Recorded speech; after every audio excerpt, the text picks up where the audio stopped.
I want to look at something that affects us all right? And that's the matter relating to social media. All right. I'm going to assume that we got about 7 months. I'm going to assume 7. Between then and now, how many times have we done it? Once. And how much time have we spent on it? Just to be talking this morning. All right? Let's now go to starting Sunday. So, yesterday. How much time have we spent on social media? Have you thought of it? Have you thought what it's going to do? Have you thought of it? Now, I know that social media was designed by psychologists. Think about it. Why would psychologists develop something? Think about it. So for a psychologist to be developing a platform, it has to have a meaning. It means it's going to hold you what? Here. Let's examine social media.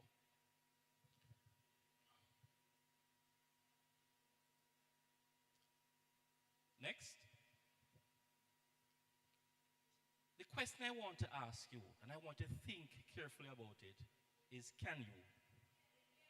Can you? Somebody say yes. Let's go. Take one person. One person. Remember, you have WhatsApp, you have Twitter, you have, remember them? Your email, remember them? Go ahead, can you avoid it?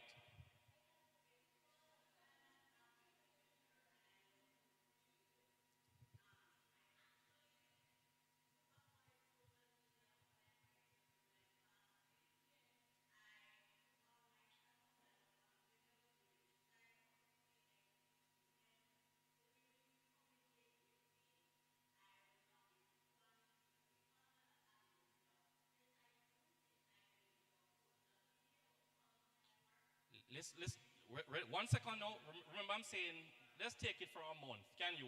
For a month? Let's take it 3 months. Okay. That tells you what the psychologist is doing. I want you to think exactly. I want you to think about it. Can you really avoid this social media? Your very job depends on social media. Think about it. The job that you are doing requires that you send email, correspond with people on WhatsApp. How do you know avoid social media? Think about it. Think about what social media is doing to you. I want you to think. No research yet. Just think. Next slide. Now, here are some numbers. The world has approximately 8 billion people. 5.22 of them use social media. Almost everybody. Just think about it. And you're talking about in China, in the countries that have a lot of people, right? In India, etc. Don't you? Then we're talking about, look at the numbers now. You're talking about almost 64% of the world use social media. And then whether it is male or female, it does make a difference. Whether you're in a poor country or a rich country, it does make a difference. Whether you're in Africa or Caribbean, it does not make a difference. We are consumers of social media. Remember, it will learn by who? The psychologist. Don't forget that. There's a reason behind all this. Next slide. No, let's talk about your head. What is your head? What's your head? Your overall well-being? What exactly is that? Your state of mind, your spaces, your environment, or your verb right. Now in 1946, I'm sure you're aware that the World Health Organization was established in 1946. You're aware of that, right? Now, when it was established, little after World War I, so World War II, which would have been ended in September 1945, the preamble to its constitution, the WHO sought to establish what health was. Because prior to that, health was not measured using the biological model where medical doctors, you see, some physical, that was it. Alright? A guy named Dr. who works at George England started some research to look at person where Jamaicans call man. You know those people? Let's not get into some language, Jamaica call them man. And he started observing when some of these guys were healthy and said, listen, we need to expand them out from a biological model to a psychosocial biological model. I was at the university and they expanded the definition of what the WHO was trying to do. But here's one person that I said, right? Don't people are my people, full of themselves, one measure every day. So this is absolute nonsense. How can you measure somebody's social health? You and I interacting, how do I measure that? You and I talking, how do I measure that? To talk about your health, you're not healthy. So, gentleman by the name of Chris, an economist, had a discussion and said this is absolutely nonsense. You can't measure nothing like that. Because remember, health was no disease, your mental state, your social state. Think about it. How do you now measure all these components? First, start thinking about it and expanding on that definition. Here comes a psychologist. And he said, fitness to measure your health. Wow. What is happiness? So I'm not happy second, right? So if you're going to be using happiness to measure health, how long will you be healthy for? Bam. Problems again, right? The psychologist lost there. Don't it? So, an economist now, math people like myself, came up with a grand idea. Let us do weights. Let us weight the things and decide what weight is more and put all them together in a mathematical formula and come what was called a composite of health as a product. They can buy. He argued you can buy good health and buy bad health. How do you do that? When you begin to smoke by choice, you're buying bad health. When you decide not to exercise, you're buying bad health. When you decide to exercise, you're practicing what? Good health things. So as a result of his definition of health, that has carried on to today, where we see health as a product and we can measure it mathematically. So health is not what you think it is. All right? It's far more complex, difficult to measure, but we have been trying for years. I don't think we'll ever come to a conclusion, but we are trying our best. All right? So, next slide. So when we're speaking about health, we're talking about not only happiness that a psychologist talk about, not only whether you sleep, not only whether you drink water, not only exercise and diet. Health is a complex thing. And that's why when somebody say, my overall health, what are you really talking about? Because synonyms, right? Using words. And this is where how good the linguists are. They use words on you and never come to a conclusion, eh? Linguist. All right? So as a math person, you understand my position. If you can't measure it, it don't exist. That is dangerous, right? Next slide. Now, let's go to the Bible. Are you aware that the Bible even spoke about mental health? Did you know that? There are scriptures in the Bible that deal with health. So when there are persons who say, listen, man, I'm not a Christian man, so born Christianity. And we are saying, you need to understand what is. So whether the individual is a worldlian or a Christian, there are evidence in history as to how people look at things. And the very Bible says, listen, man, there are persons who had problems mentally too. So I don't want you to think that mental health is only for some persons. There was a case in about 2014 where an Episcopal pastor was murdered by a police officer in New York because she was of unsound mind and he thought she was going to harm him. So he shot her before she harmed him. Right? So you understand, not only is health for persons who are certain persons, health can be anything. Next slide. Now, let's now look at this social media comparison now. So we spoke about your mental health, with your what? Your psychological state. We talk about social media that we can't really what? Avoid. Let's put both things together now, right? Let's put them together. Next slide. Now, human beings are social animals. Now, how do you now say to a human, divide yourself of being a social individual and you're a social being? Whether I take away social media or not, we are you that? Yeah. That? Yeah. It's about the 1970s. They really made social media public to the public, but they have been experiencing with it from about 1850 something. So now yesterday they have this thing working on and trying to understand people. Why are they doing that? Possible if you attend one of my classes one of these days, I'll talk to you about that. Next slide. So we're saying, let's remind ourselves now. So social media started from 1844, right? Released to us in the 1970s. What were they doing between 1844 and 1970? What do you think they were doing with it? You don't think they were working on something? You don't think there was a purpose behind this? I want to ask you a question. Why do you think the US Embassy now asks for your social media accounts? What is behind it? Think about it. There's nothing arbitrary in this life. Everything has a reason.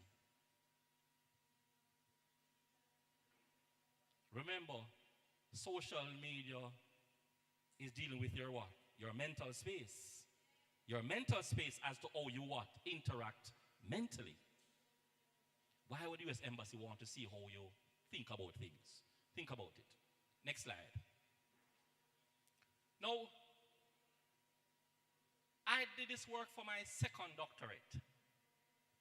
I want to sort of see what was happening with social media. And why did I want to do that?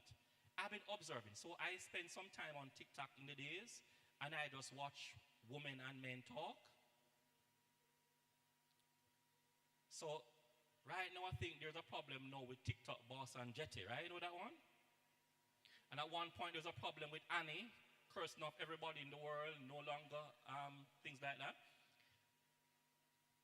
Persons come on TikTok as one way of venting, right? So they eat something last night and it upset them stomach and they come and tell you about it. Boy, I had a dinner. It was curry rice and peas. And la la la la la. And la la la la la. And you watch it, don't it? You don't? You don't. You watch it. All right? So what we're trying to let you understand is these things are real and they are in your face. Not physically, no, but mentally they are affecting you. Because you remember what the person say and you can tell me about it a day, 2 days after, which means it's registered where? Here. Be careful what you want. And be careful what you. And be careful what you. Just be careful. You're not thinking about it, but things are happening to you. Next slide. Now, so the purpose of this study was just to examine, to sort of see what is social media doing to people. All right. As a lecturer, you may give assignments to your students and they have to use social media. Tell them, go and use social media to gather your data, etc., right? So us as lecturers are also encouraging social media usage. Without even what? Thinking that we are encouraging a practice that we haven't thought about. Just think about it. I'm not saying don't use it. I'm just carrying you through a process and allowing you to think about it. Next slide. No. So the objective is to look at what social media in people's lives in this country called Jamaica. Because you might say,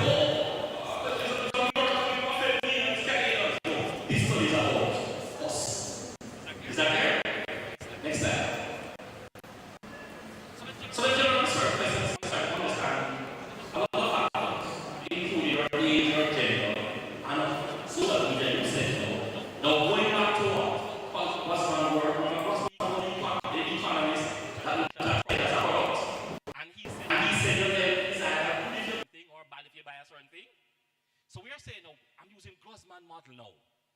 I'm saying, if I add social media to it, how will the model look as a math person? Let's examine it. All right? Next. So we have some sub-questions that we ask persons in terms of age, and we're measuring age in terms of particular groups, young people, middle-aged persons, and the elderly.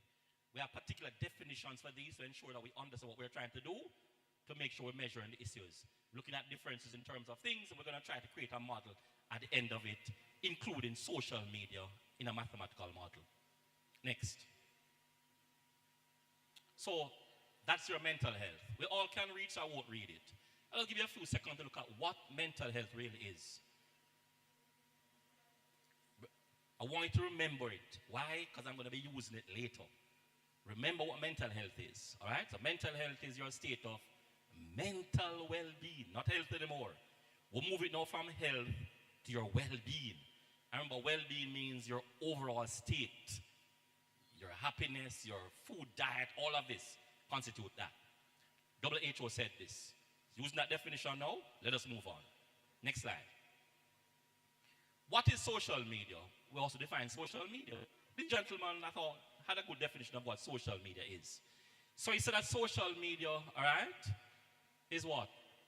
Different forms of online communication used. Persons don't think that Gmail is also social media. Your Gmail is also a part of your social media. So please, don't say don't use social media. As long as you communicate using what? That online approach, you are using social media. So, I'm not using social media. Just be careful a minute. You are without even realizing that you are. Next slide. All right. Psychological well-being now. We're extending well-being away from just your what?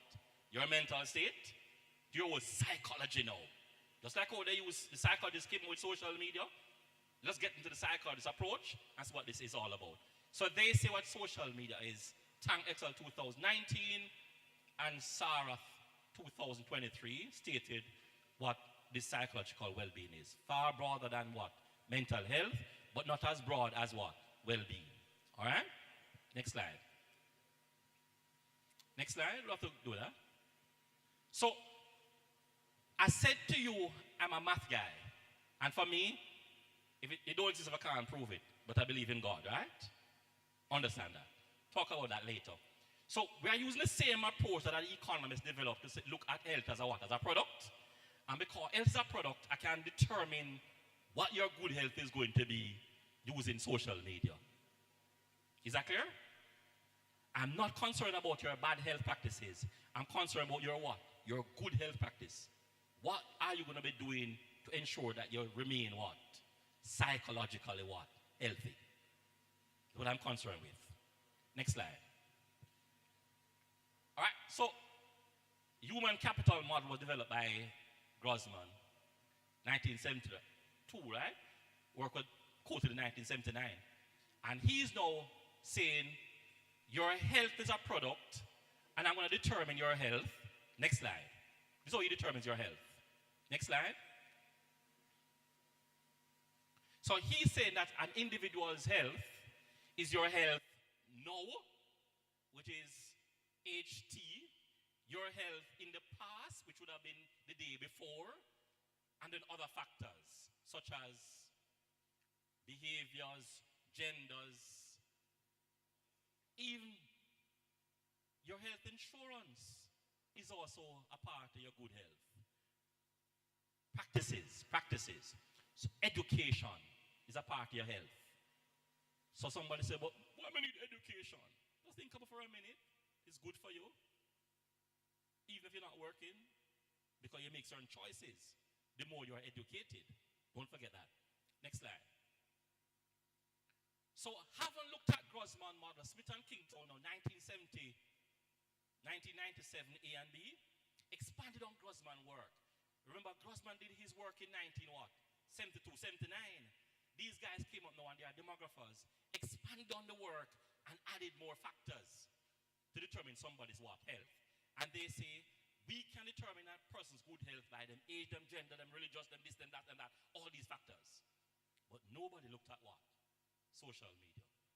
Even though social media was developed, when again, remind me, in 1844. All right? Next slide. So here we're going to go now. We're going to create a model now that we're going to actually say determine social media. Next slide. This is what we're going to say is no, your what? Your good health. An individual's good health is determined by what?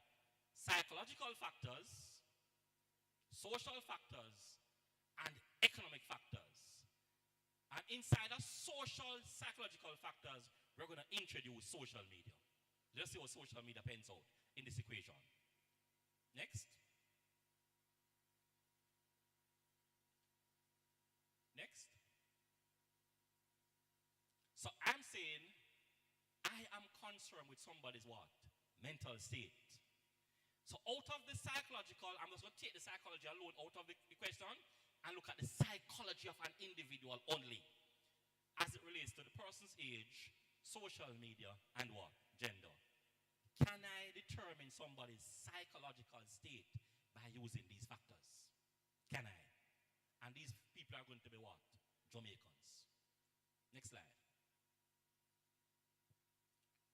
So we use a descriptive model where we actually use a standardized survey, sample the population of Jamaica, went and did the research, collected data from Jamaicans, so I can present it to you now. Go ahead now to my findings. Findings. Next. Next. Next. Next. Next. I spoke to you about that in a simple way a while ago, but I just say what I did. All right? Next slide. Next slide. Next. Next. Next. Next. Why am I going next? Because I just said to you a while ago what I did. Is that clear? To go all of that. Next. Next. The beat of the matter now. Remember, what am I looking at now? I'm looking at just one psychological state. Whether the person's age, their gender, and social media is affecting your what? Your mental state of our people, Jamaicans. Next slide. So we had 23.3% of persons who were what? Youth. And that goes up to 25. Then we have the middle-aged individuals or adults and seniors who are persons over 65 years old. So I want you to understand, we have a sample of almost the entire population of Jamaica in terms of getting the age range. So we can say this is what is affecting our people. Next. All right. So we asked some questions of our Jamaicans. Are you an active social media user? 97.4% of Jamaicans said yes. I'm an active social media user. Let's look at the number of hours we spend on social media. About 4 hours, between 0 to 4 hours, we are spending on social media. All right? Daily. And then there are persons who are spending up to 24 hours, 20 hours on social media, which means that's a job for them. Social media is a job. All right? Let's look at some issues now. What do they use? Facebook, Instagram, YouTube, LinkedIn, WhatsApp, TikTok. And I didn't even examine other things such as, you know them? You know what I'm talking about? Even your very email. Next slide. So, let us see what happens now in terms of usage. Young persons up to 25-year-old on average use social media 6 hours per day. 6 hours, you know, out of how many hours you awake in the day? 12, right? And you use 6 on social media? 6. And you're up about 12 hours? Some of us less than that? Wow. Then the seniors using social media too, about 3 hours a day too. Alright? So I don't want person to say, okay, I'm old, so I don't use social media. No, even the elderly are consuming social media. Next.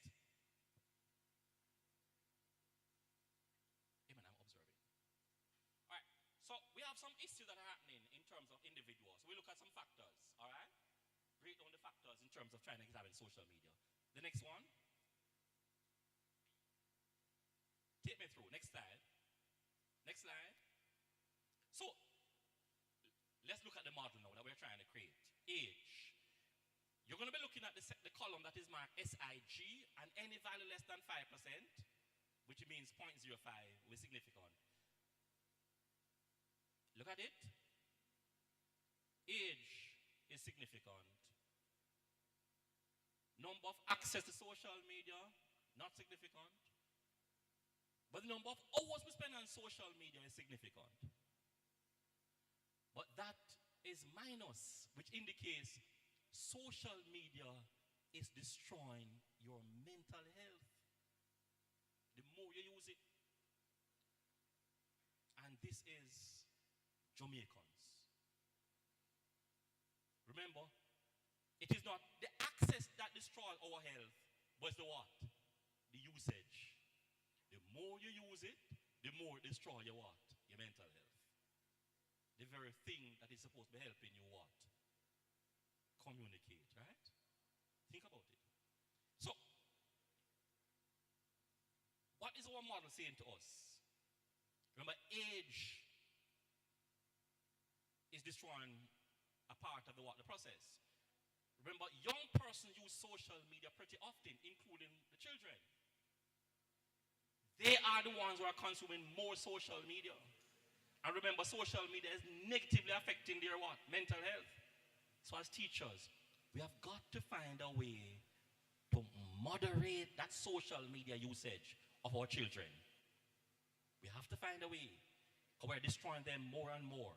So you're going to have more Annie on radio quarreling. You're going to have more TikTok boss talking about their business. You're going to have more problems in Jamaica as the children consume more social media and don't have an outlet to deal with the what? The issues that social media is creating what? Psychologically. We are not saying don't use social media. We are saying the more you use it is the most eroding your what? Your mental state.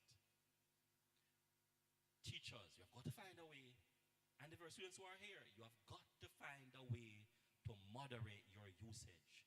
You are destroying yourself psychologically without knowing you are. Now, where does that take you now? It takes you to a stage now where you become depressed. And when you are depressed, you use social media to deal with your depression. But social media is creating the problem. And you're using social media to solve a problem that it created.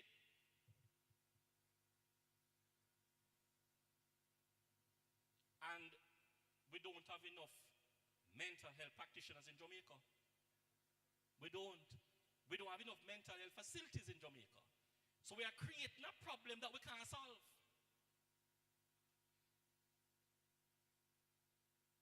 Wow. This is where we are. Ladies and gentlemen, I am saying, do not stop using social media, but to moderate your usage of social media, because it's destroying you, even though you think it's creating a better life for you.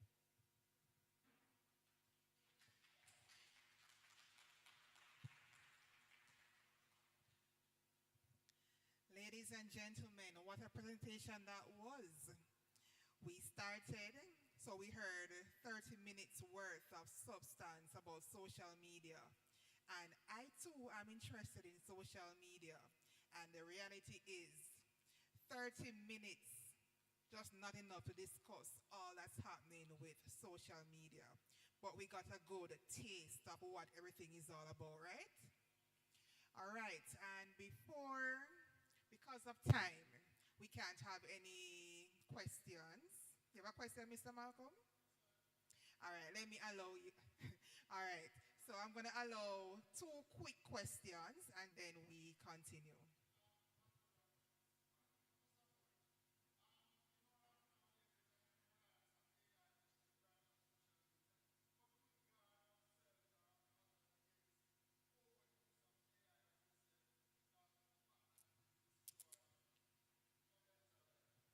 But here it is that we go. And we need to understand our colleagues say, listen, there are times you just put a block no social media. Let me ask a question. How many of us turn off your phone at any point in time during the day? Turn the phone off. You start there. Is it the problem now? Because if the phone is on and it pings, this no social media is good now. When you're ping, and you look for the phone, right? It says to you how much social media is in your psychology. That as you hear ping, phone, and you're upset. So, we have got to do some modifications. Guess what? This time, turn the phone off. If me did dead, you wouldn't get me. So what's the problem? Turning the phone off. But if me did dead, how you would get me? So my thing is, a certain time of the night, my phone is off. Someone said, but what I'm to somebody dying? What we can do about it? Let's be serious. What can I do if you're dying? Nothing. And I'm here. So I'm saying you have got to start doing some simple things to moderate your social media usage. And a part of it is to turn your phone off at certain times. Just turn it off. Like you say, okay then, between this and this time, phone off. I deal with any other problems after that time. That is one. The next thing, go ahead. Somebody had a question before you, and I said 2 questions. Sorry about that. You will allow her? Okay. Yeah.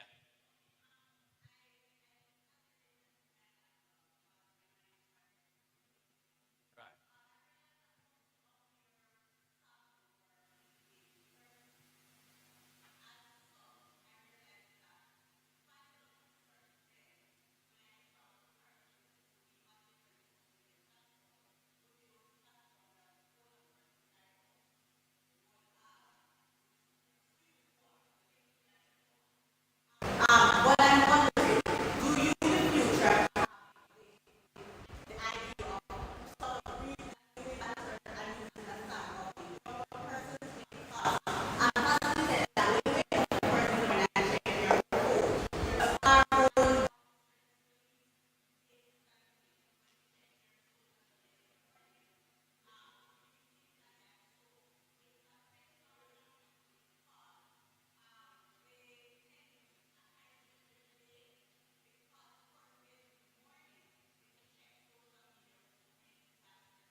All right, very, very good question. What I did was to try to model. If you realize it's about 25% of the population, right?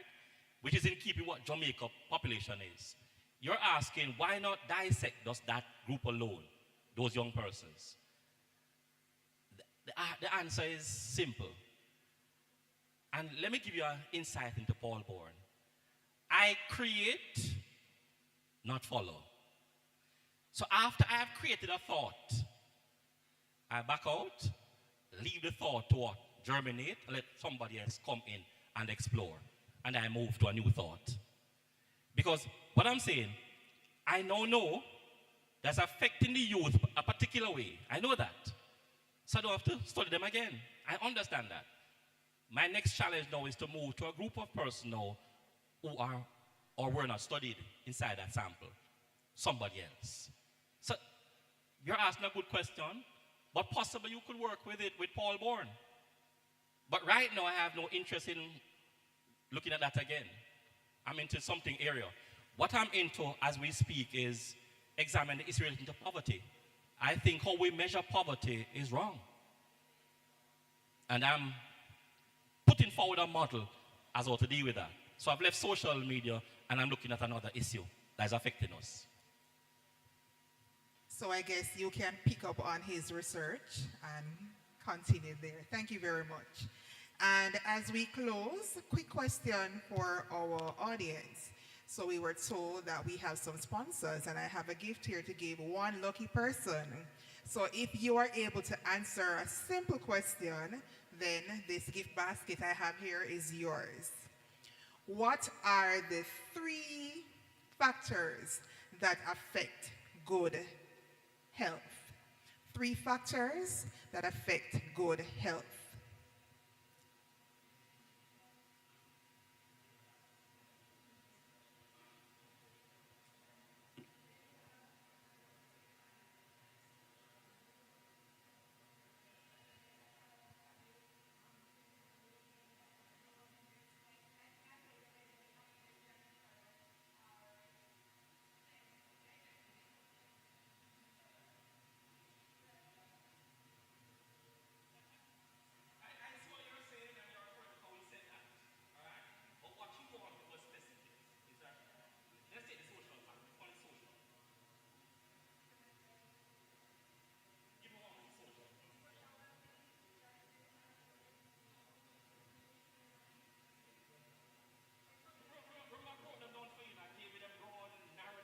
So they were on a particular slide towards the end. Anybody wants to give it a shot?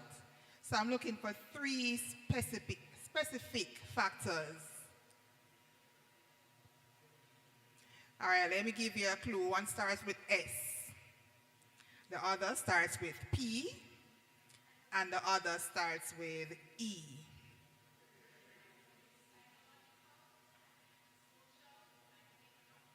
There we go. Come forward for your gift. So that's the social, psychological, and the economical. Here you go, man. Enjoy your goodies. And we can give her a round of applause.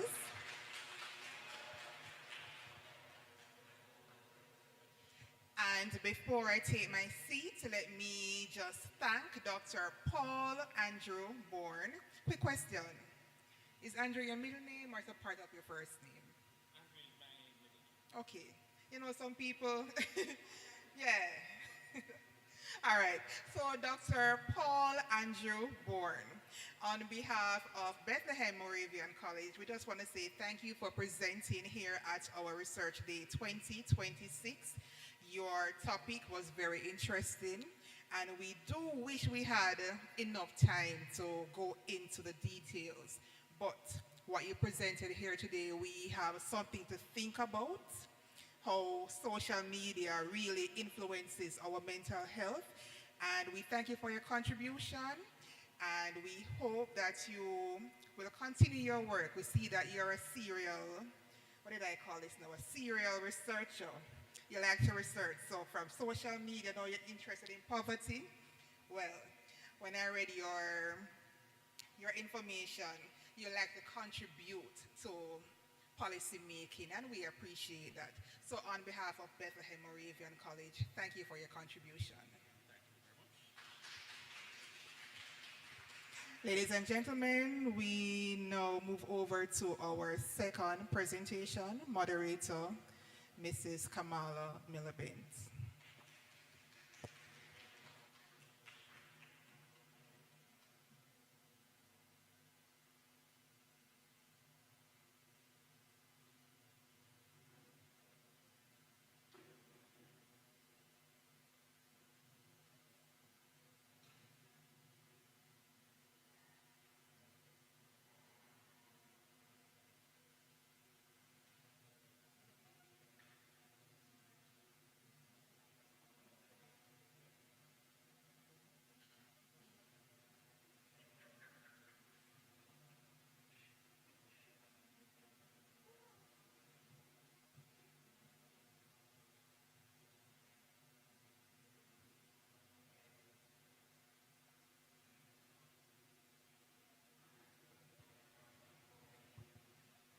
Good morning, everyone.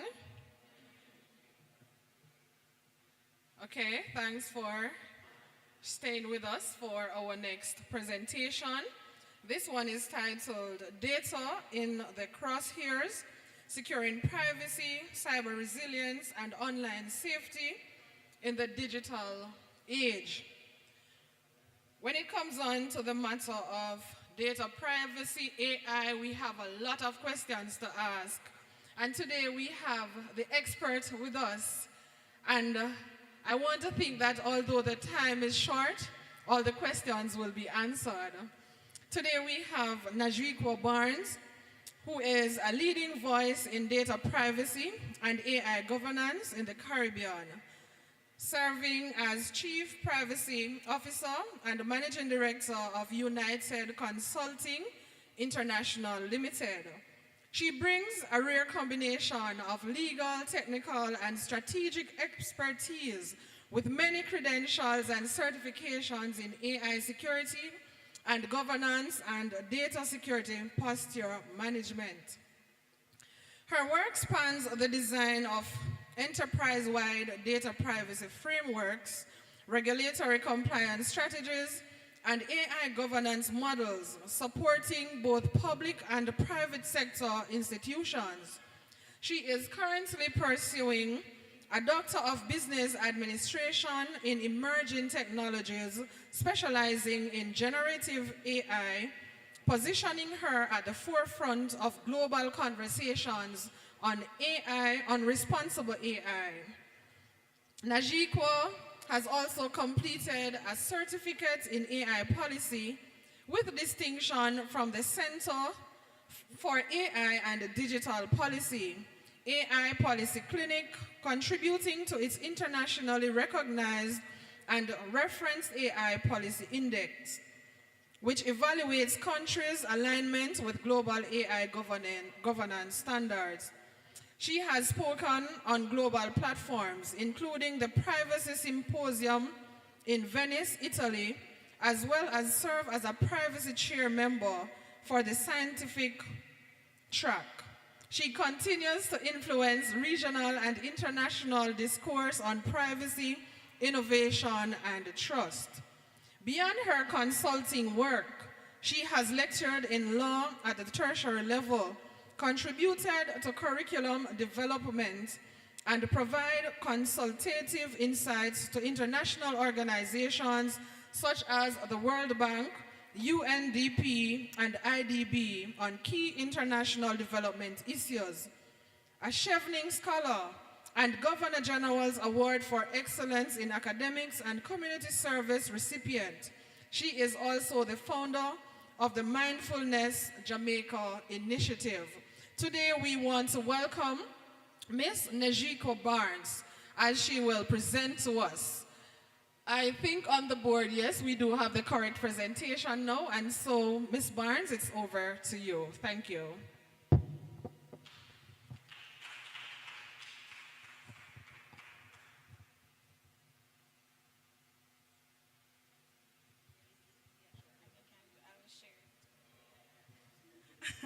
Good morning, everyone. It's still morning? Okay. Well, it's afternoon, all right. I guess I have less time, so I'll try to shorten my presentation. Good morning, everyone. Afternoon. Thank you for having me. I have a very limited time to talk about a lot, but I will do my best, and I'll try to engage you as well. I don't want to boring, so I'm not going to just, put you guys to sleep. We're speaking about a very critical matter, and by the raise of hands, how many of us here uses AI in any way, shape, or form? Okay, I guess 99% of the room. And when you're thinking about AI and data privacy, cybersecurity, we need to think about where does that information go and what really powers AI systems. And what powers AI systems? Any bright students in the class today? Anyone? What powers, what optimizes AI systems? Any? Data. Yes, data. And if AI systems are powered by data, then we need to be asking ourselves this question: where does that information go? Where does it go? Where does that information go? And that's a very critical point, because if AI is optimized by the usage of data, then we need to be considering, when you share information through these AI platforms, where is it stored? Who is it shared with? What happens to this information? Those are critical questions.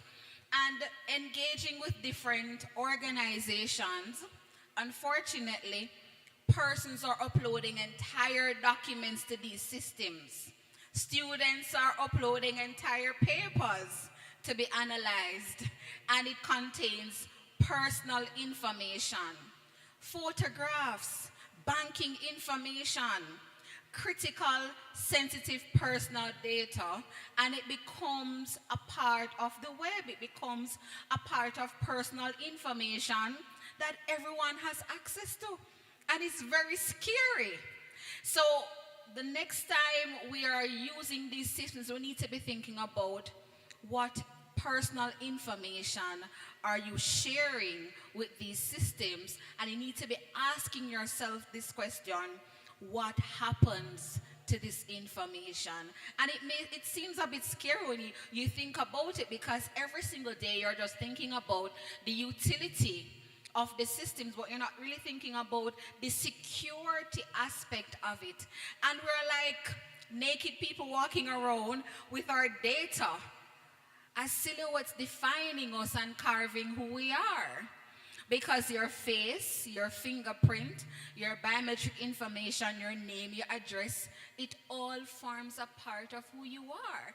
And your daily interaction with social media, as Dr. Bourne spoke about earlier, it really creates a digital footprint about who you are.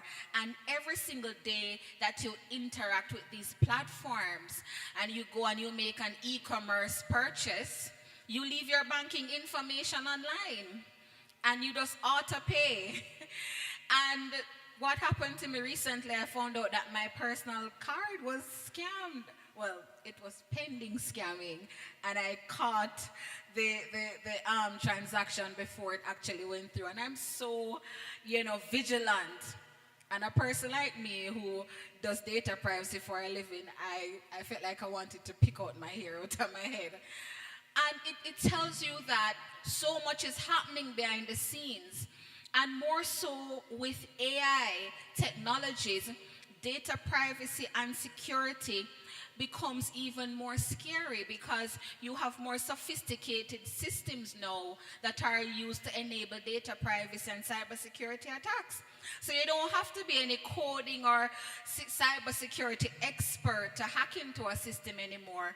And we had a client a few months ago that encountered a cyber attack.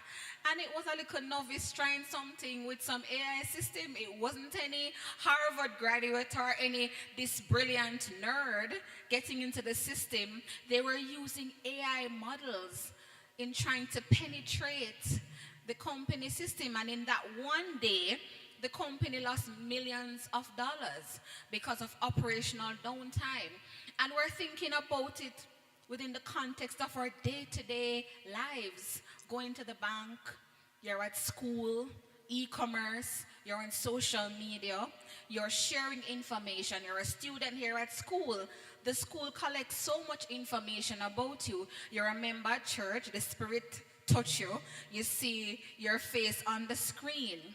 All aspects of you as a person, it's modeled just by you existing, and your personal data is shared within spaces that you cannot track and keep up with. And these are concerns, and this data, it's used by organizations contrary to your knowledge and sometimes your consent. And this is the reality of each of us here. It doesn't matter where you work, where you study, this is our daily reality. So let us move forward to the next slide. So my presentation is going to briefly, I don't know if I'm being ambitious here, but I'll see how much I can cover within the short time. But I'm happy to continue the conversations outside, and my contact information will be at the end, and I'm happy to answer your questions. So I want to look at the data reality. What is our reality now, especially within the era of AI, and what does this mean for privacy and security, and how we use platforms, how do we interact with systems, how do we share information and gain information. Data in the crosshairs, the threat to the landscape. You know, what threats actually exist and what systems can we implement to guard ourselves. And privacy under pressure, especially now again with AI. And cyber resilience, online safety and vulnerability, and what governance frameworks can we implement at the school level, at the national level, to ensure that we have some sort of regulatory framework to help us. Next slide. So the invisible currents of the digital age, every click that you make, every message that you send, it creates a digital footprint about who you are. So the question is not whether we are governing data, the question is who is controlling it and at what cost. And Professor Zerva, I don't know if I'm pronouncing the name correctly, a Harvard professor coined the term surveillance capitalism. And every time you interact with WhatsApp, Facebook, and Dr. Bourne just did an excellent social media presentation a while ago. Every time you interact with platforms, your information is being collected by these major giants, these different, organizations. When you go online and you make a bill payment, I don't know who got to, JPS and join the long line at Water Commission anymore. But most of us pay our bills online. You pay your tuition online. Your information is being collected by many of these large corporations, and they use it as a form of their advertising strategy. And they're selling products and services to you. Have you ever probably just talked to your friend about something and then they just say, it just pop up and you're like, are they watching me or listening to me? How did they know that I want that shirt? And you feel like somebody's listening to you. How did you know that I wanted to purchase that? The term that is coined by Professor Gervas is surveillance capitalism. They're making money. Your data becomes a commodity. That is why they say that data is gold. Because imagine if organizations know what products you want, what services they want, instead of just randomly targeting people, they know who to sell to. They know who is their target audience. And you're purchasing goods and you're swiping your card and it's stored on these sites online and you're making multiple purchases because they're advertising, they're selling products to you, and you're in your email and you see the advertisement comes up at the side. It is promoting goods and services to you that you like, the things that you're focusing on. And there are AI systems embedded in this platform that are studying your movements and interactions, and they build a model on you based on what you like and what you want. Next slide. So the data reality is that 90% of the world's data was created in the last 2 to 3 years. And cybercrime expected to exceed $10.5 trillion, and over 80% of breaches involve human error. And I want to kind of labor the last point. The data here is showing us that we, the humans, we are the negligent ones. Not the criminals, the cyber criminals trying to penetrate our systems, but by virtue of how we mismanage personal data and by virtue of not having proper systems in place, this is what actually creates data breaches. And this is what the global data shows. So what it means, therefore, is that we are the ones who leave our information exposed. When we go online and we are making e-commerce purchases, we leave our bank cards online. And it is used by a third party. And you're wondering, how did they scam my card? You allowed it. It sounds bad to say, but we allowed it. When people get access to our emails, we are the ones who are sharing sensitive information without any encryption.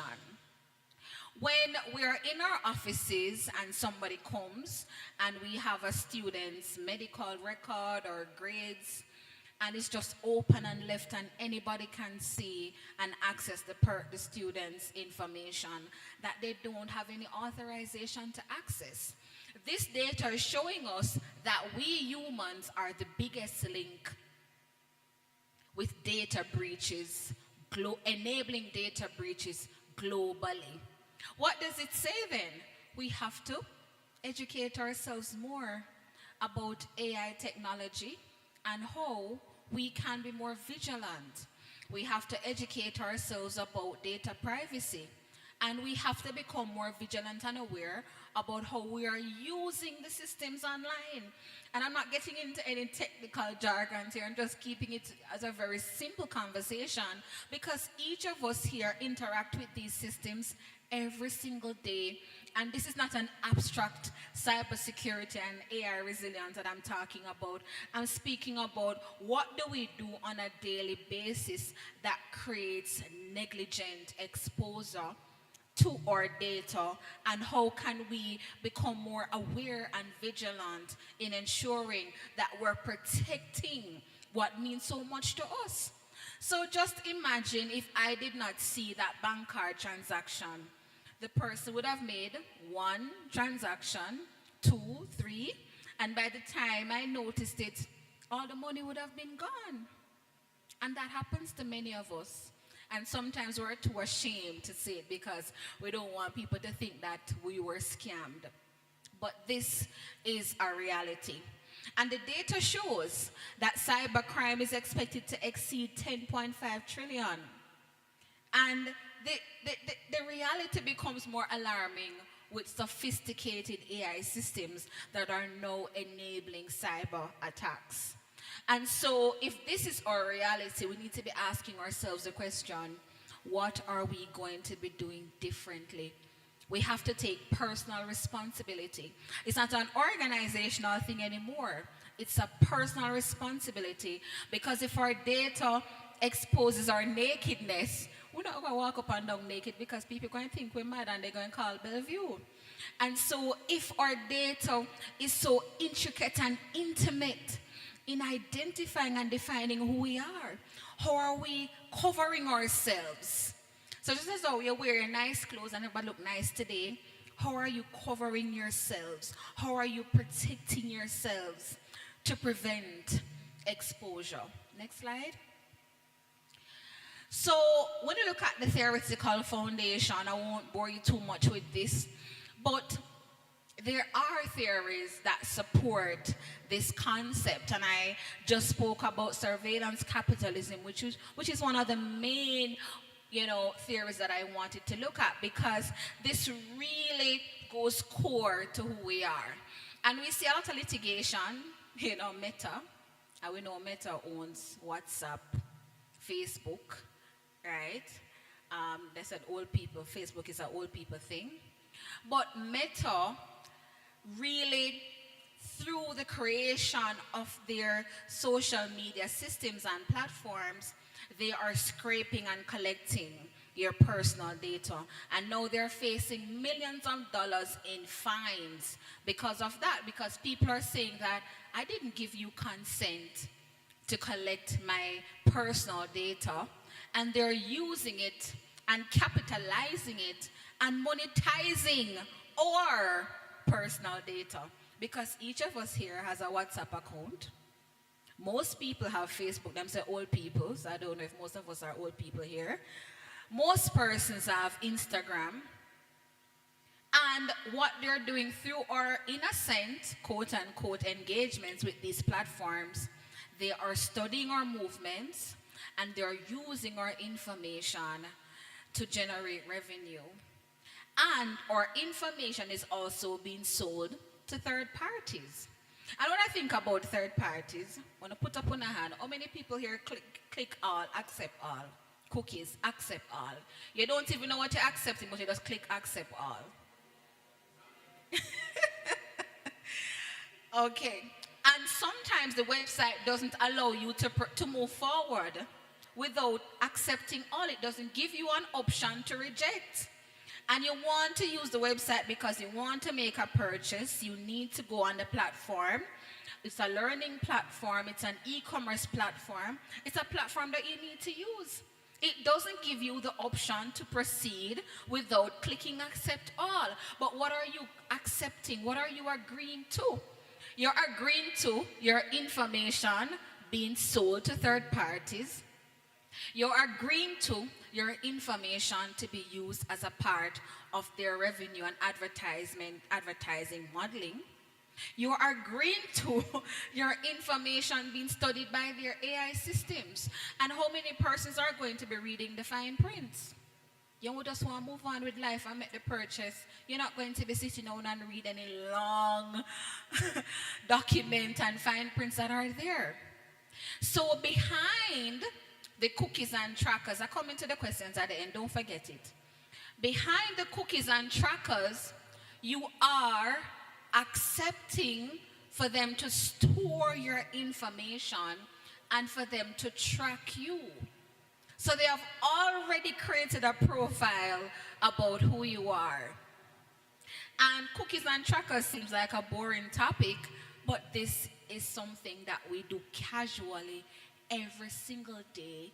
It has legal ramifications, it has social and economic implications to it, because we are giving them permission to determine how is it that our information is being used. And this was the big discussion in Italy that we had recently. As I was a part of that panel discussion, we were talking about cookies and trackers. And me, little Jamaican over here, I was on the panel with people from Germany and some other countries, and this is a common reality. And some of us just put up our hands, raised our hands a while ago, and we plead guilty to it because this is what we do. So next time before you click accept all, you need to pause for a moment and determine, do I actually need to be doing this? Because then you don't know what you are creating, what profile you are creating, or what you're allowing, or what you're agreeing to. Next slide.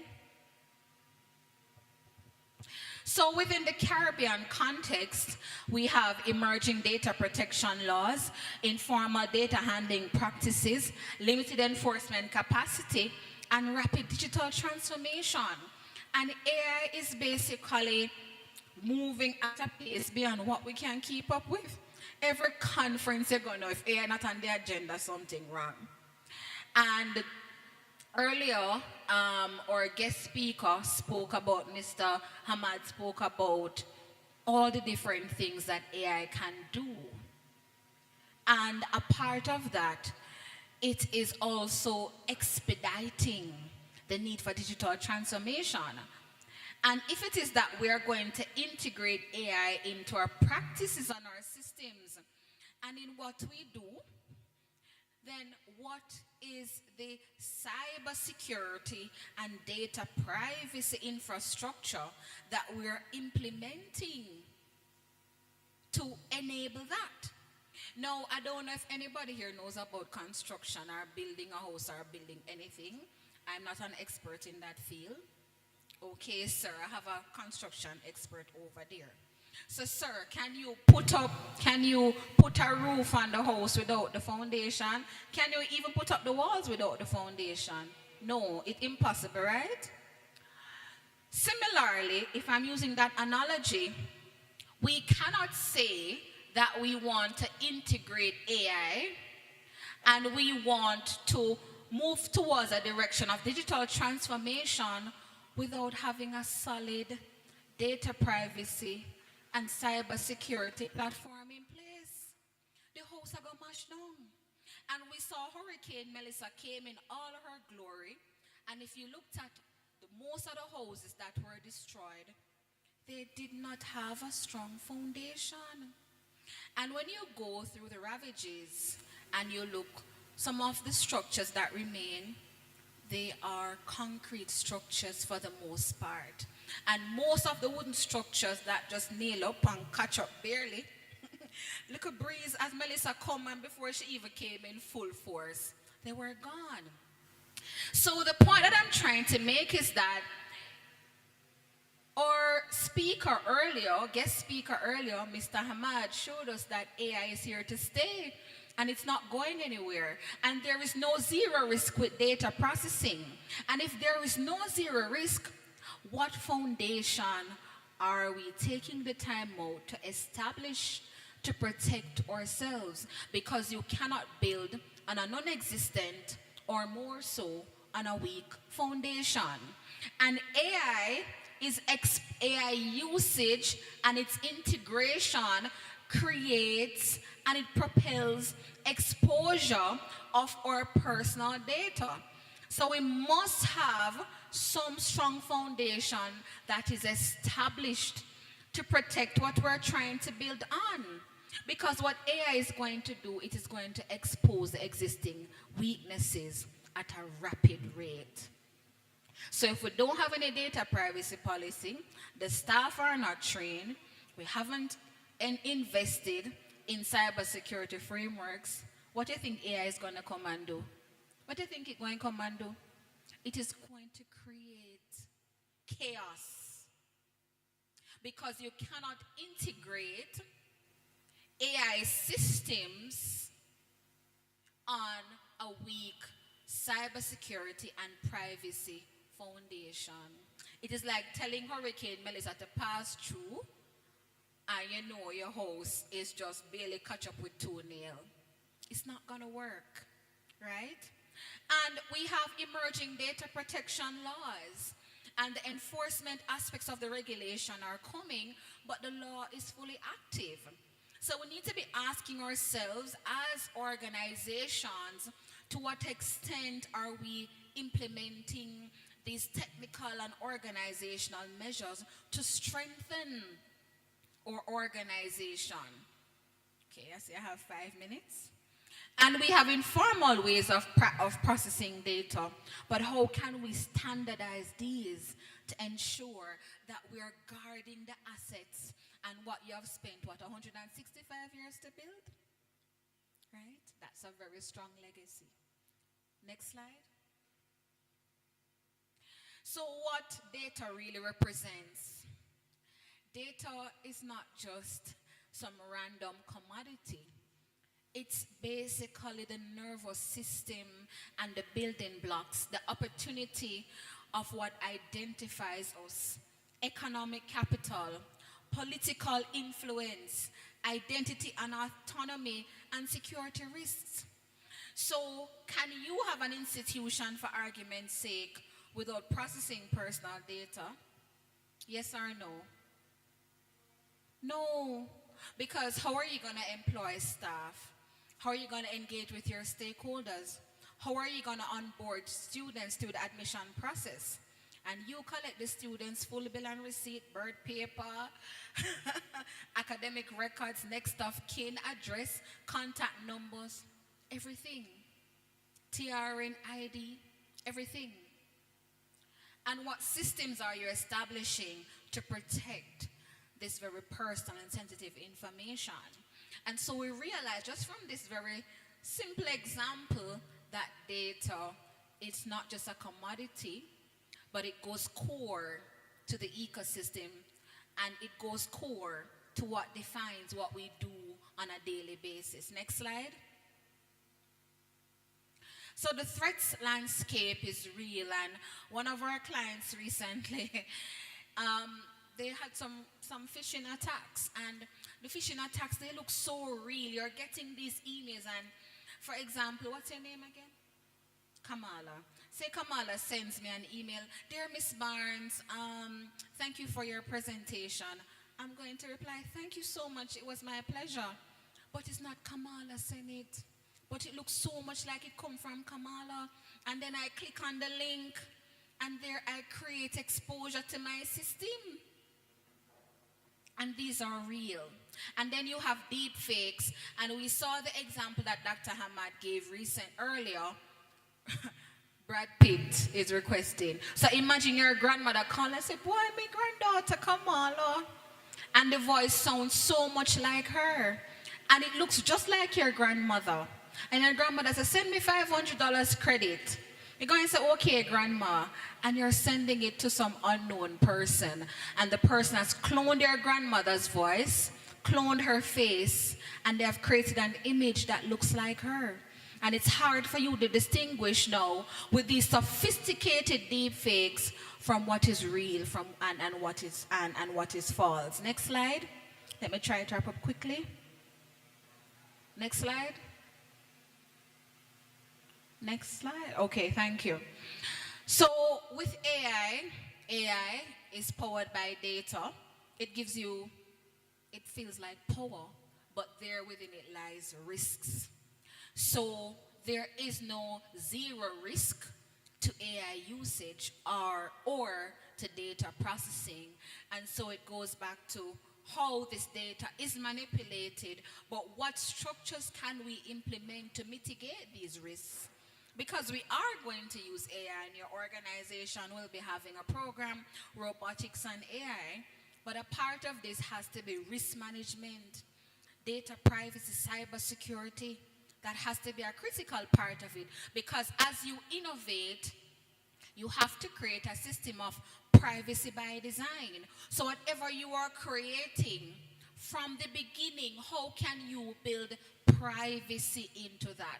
Because the last thing you want to do is to create systems that are vulnerable, that are weak, and that are going to be solving one problem, but it's creating another problem. Next slide. So the human factor, as I mentioned earlier, we are the weakest link in the chain. Can you imagine that? It feels bad for say, don't it? You would think that, well, it's the external hacker trying to penetrate our systems.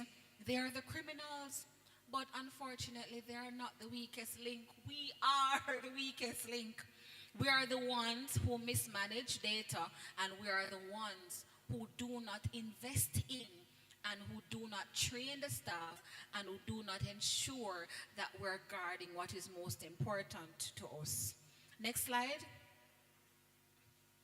So, look at this quickly. Just one email.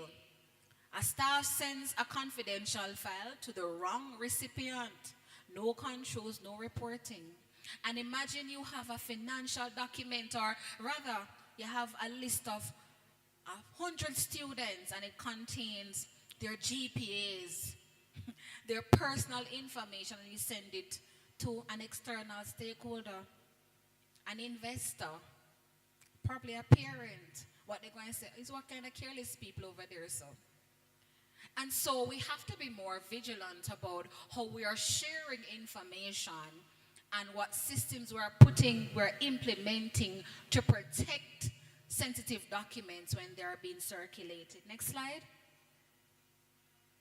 So there is a trust deficit, because guess what? Businesses, relationships, investment, or jobs, or personal relationships, or work relationships, or schools, they are built on what? Trust. Because if people don't trust the institution, if you don't trust the bank, if you don't trust the doctor, you're not going there, and you're not going to share your information with that institution or with that person. So a successful institution, a successful relationship, it has to be built on trust. Next slide. So as a practitioner, what do I see on a daily basis? This is what we come across. We see organizations with informal data sharing culture. What is your data privacy policy? What benchmarks? Okay, my time is up. All right, let me wrap up this quickly. What benchmarks are you implementing to guide and to establish an institution of excellence that says these are the standards that govern us? This is the benchmark.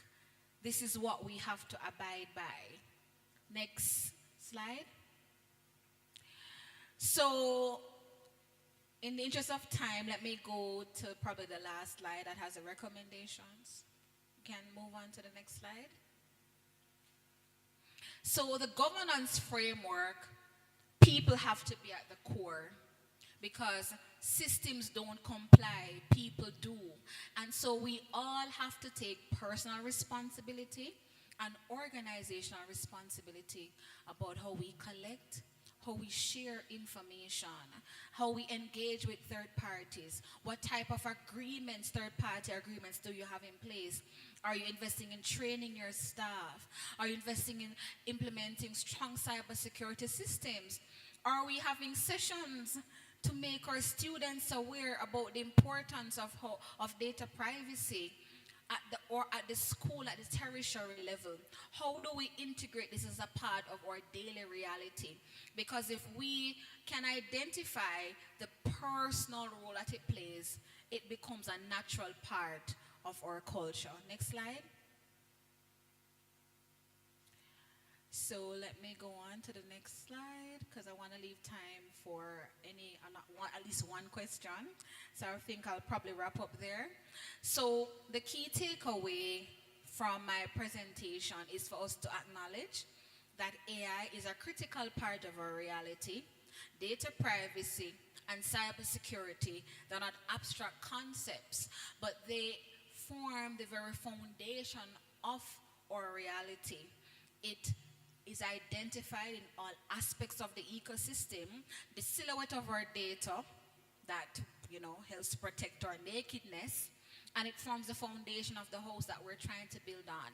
So we need to think about, on a day-to-day basis, how are we sharing information? How are we protecting ourselves? How are we protecting our organizations? And as students, when you're interacting on social media, are you aware of how much information you are sharing about yourselves? Because people can't use something against you that they don't have and that you don't give them access to. And so data privacy, while it's an organizational, requirement, it has to become a part of our personal and cultural practices that defines who we are. Thank you so much for your attention. We can go to the last slide with the information. So this is my email and contact number. If you want to continue the conversation, please feel free to reach out. And these are subsidiary and affiliated companies.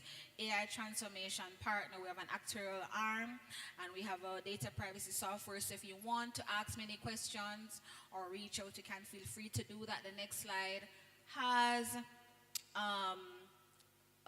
scan QR code to our monthly newsletter. So we share information about data privacy, AI. So if you're interested, you can scan and subscribe to our monthly newsletter privacy post. Thank you so much for your time. Wow, thank you so much. Ladies and gentlemen, I'm sure you'll agree with me that this was a very informative session. Listen, there is so much to unravel, but we do apologize for the crunch on time. So today we want to extend our appreciation to Ms. Barnes. But before we do that, there was a question, so we'll just allow for one question. Can we have that question? Somebody there had raised their hand. Yes, go right ahead.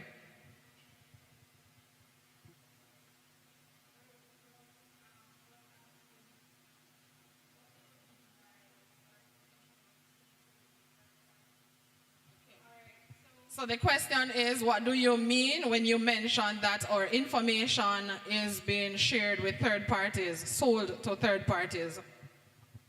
All right, so when you go on different websites, for example, I don't know what websites you use, if you purchase anything online or if you subscribe to anything, whatever platform you go on and you enter your email address, your contact number, it collects that information. When you click accept all or you click agree, you don't know what you're agreeing to. But sometimes a part of those terms includes sharing your information with other websites, with other organizations that may find use for your information that fits your profile. So if it is that you are into buying a certain shirt or blouse on Shein, the popular fashion website, there may be another platform that fits your profile and you're agreeing to your information being sold or shared with those third-party entities to which you didn't give consent for your information to be shared with them. But they collect all of this information and you become a part of their profiling. and now they start selling things to you, advertising things to you, and you're wondering, how did they get my email address? How did they get my contact number? And that's what we call surveillance capitalism. They're basically creating a profile about you, and they're advertising things to you and selling things to you. That's why you have to be very vigilant when you go on these websites to see what you're agreeing to and to determine if you need to be clicking accept all, and you need to be be more aware about the agreements and the terms. You're welcome. Thank you so much, Ms. Barnes. And you'll agree with me, it's very informative and interesting, a little scary, to say the least. And so, Ms. Barnes, today we just want to say that your session has not only clarified the fundamentals of what data privacy means and why it matters, but also highlighted the responsibilities of organizations, the rights of individuals, and the real-world impact of breaches. These insights are invaluable, especially in today's digital age, where safeguarding information is both a legal necessity and a moral responsibility. Today we want to say thank you, and we're looking forward to continuing the conversation. While I was sitting there, I was thinking about my co-worker, Mrs. Parchment Roach. We are accountable officers as it relates to student information. And I mean, it's a frightening reality when we need to decide what is critical data, what is the information we have that we should not have. Listen, you're my new bestie, okay? So thanks again for sharing this information, and we are really looking forward to continuing the conversation. We know that you have a lot to share with us, and we're looking forward. Thank you so much.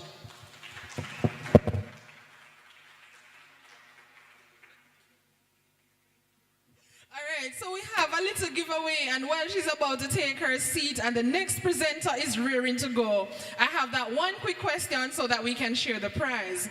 At the end of the presentation, there was a quick formula. It says AI plus data equals, I want to see the hand going up. Hello? Is one gift me have? Listen, I looked over there and I saw 4 hands. So guess what? They're all from Sam Sharp. Am I correct? So just get up and shout the answer out. I want you to give us the full formula.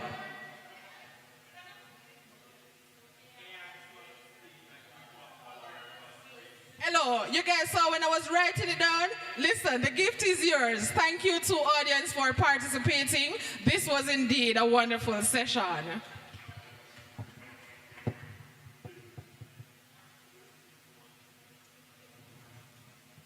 Yes, Mrs. Kincook, it's over to you.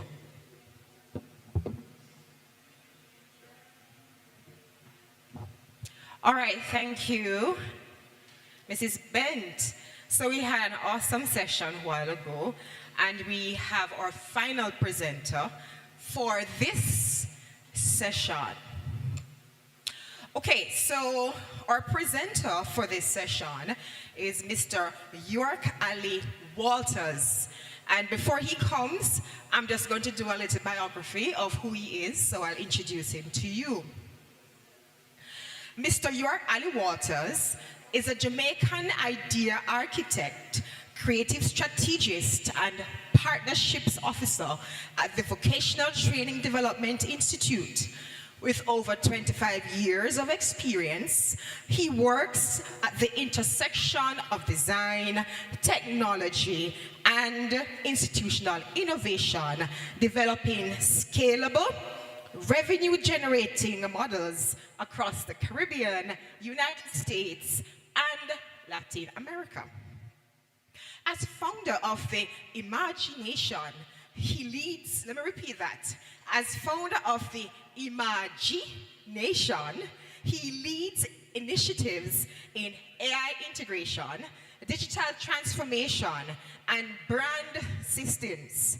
His work emphasizes public-private partnerships, workforce-aligned innovation, and the strategic activation of underutilized assets.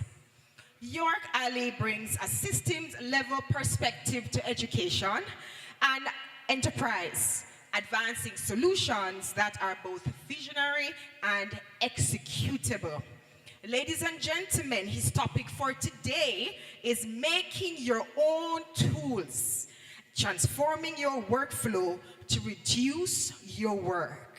Please put your hands together and help me welcome Mr. York Ali Walters to the podium.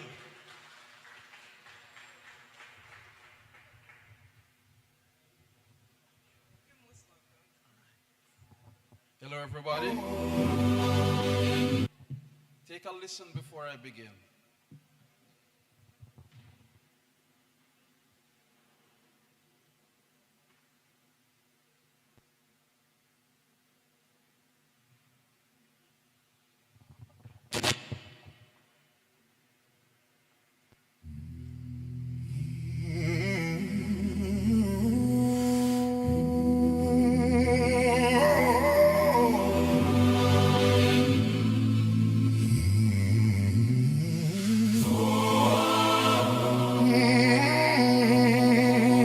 Where do I start? How will it end? The shouting, the hitting. She can't see the bend. Though she fears the unknown, she loves being in your hand. So no matter how dark, on your word she will stand. 'Cause you're my only hallelujah. Stop it now. Anybody know that singer? Ever heard that song before? Well, it was AI. It was AI. That was a song I wrote all of 10 years ago. And it sat in my brain. I wrote it down. I made tweaks. And how I wanted the song to sound, it just couldn't come. And then along came generative AI. And my first interaction with it, with generative AI, was a couple of years ago. I think it was 2022 or 2023 in January. Who remembers that concert that Buju Banton had with Beres Hammond? They had a concert together up in St. Anne. And I would have wanted to go, but I couldn't make it. And AI just came out and it was quite popular, and I said, I wonder if it could write an article about the event. And I asked it to write it. I wrote the prompt, and it did it. So I had a friend who went, and I had another friend who has connections at the Gleaner. So I sent the article to the friend who has a friend at the Gleaner. And the person from the Gleaner who went to cover it said in WhatsApp, was it there? And my friend who went, she confirmed by saying, this is amazing. This is almost exactly what happened. What did AI do? This was not too long after that particular AI had access to the internet before ChatGPT, so it got the data. And then it just searched the whole internet for anything and everything to do about it, put together the words, the points, the outline, and wrote the article. And I shared it. Didn't use it for anything to make money. I just wanted to test it. And from then, I was hooked. That was it. I do web design, I do photography, I do graphics, you name it. So everything that I do, AI can do it too. But it does not have my taste. It doesn't have my experience, my unique experience as a human. So no matter how much cookies and cream they put out there to get me, they're not gonna get that. That phrase came to me when I was listening to you, by the way. You are so unique. Everything about your experience is unique. And what a lot of these, surveillance capitalism is trying to do is trying to reproduce a human being in digital form through capturing your data that you're putting into ChatGPT to make things. So every time you make something, it is making a digital twin of you. But you see me now, I'm going to do my best to protect myself, but maximize the tool as much as I can without being the emperor without any clothes. So that is your segue, madam. Now, I bring up generative AI because what we're going to work on today, generative AI is used to make these tools. Oh, just a moment. Forgot that I need to record myself. Okay, good. All right. So, how many times have you went to a meeting and you did not read the minutes until you're actually sitting down in the meeting? Come on now. Be honest. Put up on your hand. All right. I didn't expect the students to put up their hands, but your day is coming. Your day is coming. How many of us have had to prepare a report and you have a stack of papers, physical paper, to go through? How many of us? Okay. Now, I want us to do an exercise. So this is supposed to be a workshop. I was expecting to be in a desk situation and laptops and stuff, but we're going to make it work. We're going to make it work. All right. So, because I was trying to be ready for anything, I brought paper. I want to create, so I'm coming down now. I see 1, 2, 3, 4 natural groups in here right now. So what I want you to do is to give each group like 4 sheets of paper. And each group 4 sheets of paper. And each group is going to have a scribe. All right? The scribe is, for you younger ones, the scribe is the writer. All right. So the scribe is going to start collecting the information, the data, about what we're going to go through. All right? So, and I hope that each group has at least one adult in there. I see mostly students here, so I'm going to have to adapt what I'm doing for my target market. So, can an adult join this group? And can those of you, okay, so we have 3. Let's work with 3. So that group at the back, this group right here, this group right here. All right. And give these 2 4 also. They are their own group. They are my captive audience, and I'm glad my former speaker isn't leaving. She's going to keep us company. All right, so students and adults, this is what I want you to do. I want you to pick a task that you do over and over again. If not every day, at least once a week. Think about a task that you really disdain, you really don't look forward to doing. Think about that task.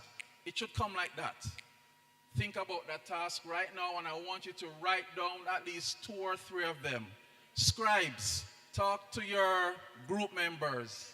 If you have to stand up and walk around, I may have the mic, but you can just speak up and find out what is that thing that you don't like to do. I want 3 tasks that you don't like to do, but you have to do it.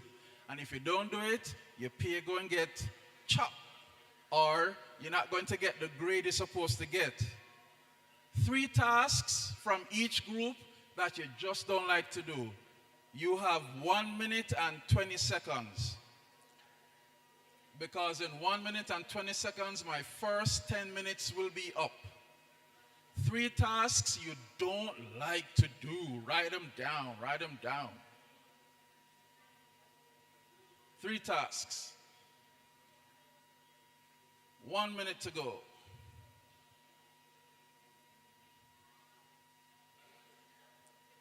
Maybe you have to create a flyer. You're not the designer, but it falls on you. Maybe you need to send reminders. Maybe you need to keep track of a project. Maybe you have group members that you're doing a presentation for class with, and they're not pulling their load, and you are the group leader, and you have to keep track of everything. That is a project, right? How do you keep track of the project and make sure it ends on time? That's an example. 20 seconds to go, 3 tasks. 3 things you don't like to do, but you have to do.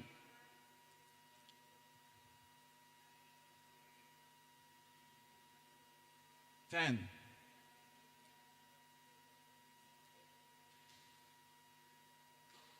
Group at the back, are you participating? No. So we have 1, 2, 3 groups. 4. And that's it. Time's up. 10 minutes up. All right. My first 10 minutes are up. So I'm going to go around. I'm going to use up this cardless technology. Who's our scribe? You're the scribe? Okay. Don't worry. There are no wrong answers. This is not a test. It's an exam. I'm joking. All right. So socialization, mathematics CXC questions, and tests. That's that one. Come over here. Who's the scribe? You're the scribe? No, man, you're going to keep it. So I'm going to come to you. Stay right where you are. What you got? What you got? 3 tasks. Essay writing, group work, washing dishes, coursework. Not so sure about number 2. All right. This one right here. Who's the scribe? You're the scribe. What's your name? And what's your name? Kitardo Rose. And where are you from? Sam Sharp. Sam Sharp Teachers College. And this is which school? Newell High. Newell? All right. And your 3 tasks are daily chores, homework. Don't like being in place too long. So let me hurry up and finish my presentation. Do you have? What do you have? Something you not want to share? You have anything? Anybody else? All right. So we're going to go. Oh, let me just ask your name, Madam Scribe. What's your name and which school? Just your first name. Daniel Alphonsus Davis High School. Which school? Alphonsus Davis High School. Where is that school? Clarendon. Clarendon. Okay. And, Madam. Well, the registrar was here calculating GPA, and I noted send and respond to emails. She said sign transcripts and letters, and I added carry out gap assessment. A gap assessment is what now? Oh, so when you go to a new location, you need to figure out what the gaps are. All right. So, those are the tasks. So this is a part of our workflow X-ray. Now the next step is on the same piece of paper, I want you to pick one task that you can carry out in the digital realm, digitally. Pick a task that you can carry out digitally. So, given that you're alone now, Mama, I'm gonna. You can use the gap assessment as the one that you're gonna do. Respond to emails. All right, no problem. All right, so I'm gonna help you to pick one over here. Given that you're my students over here, mathematics CXC questions. Put a ticky beside that one, in red. And for you over here, which one would you pick that you can carry digitally? Essay writing. All right, so, and for you now, what we're going to do. Which one you can carry digitally? Homework? All right, put a circle around that or a ticky. All right, so we have responding. No, I need a pen. Here's one. Responding to emails.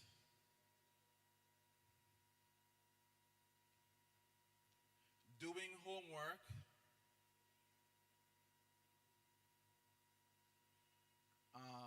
Writing essays.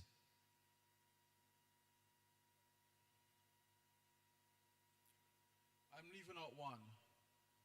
Writing essays, doing homework, responding to emails. Yours. No, your homework. Which one is this again? Sexy math, sexy questions. Is it answering sexy questions? You said answering. I want to understand what that task is a bit more. When you say answering math sexy questions, what is that? Like answering them when the teacher give it to us. So you're in the exam or you're at home doing the homework? Getting ready for it. Getting ready for it. All right, cool. All right.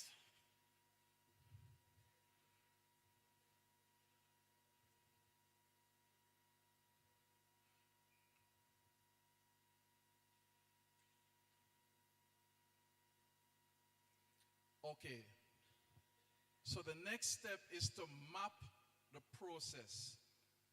Every system is made up of processes. And every process has steps in it. You're going to go to bed.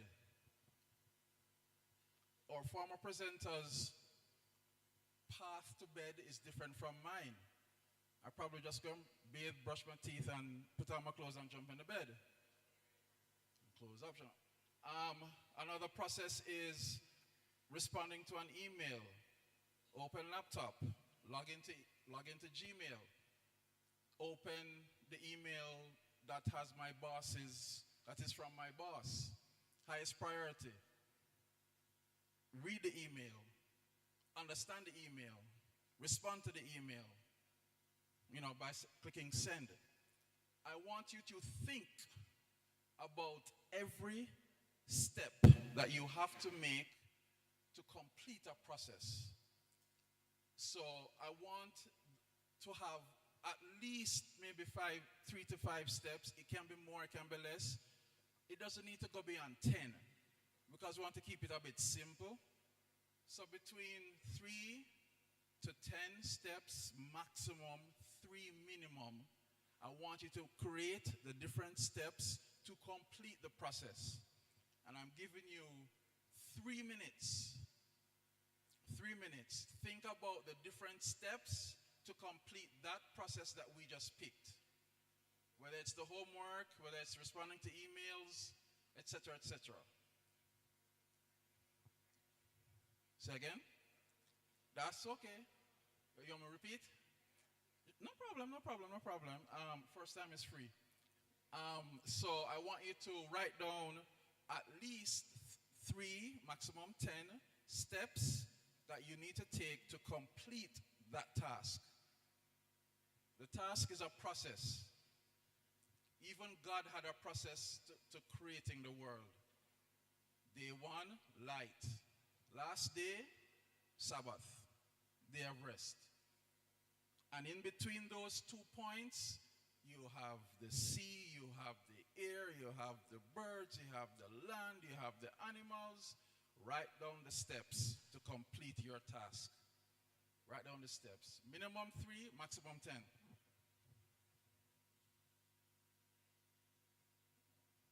Just using your, yeah man.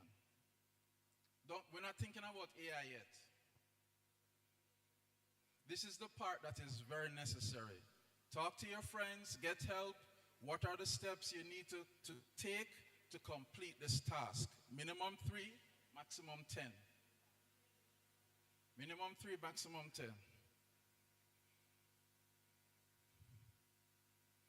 You have 2 minutes. What are the steps needed to complete the task you selected?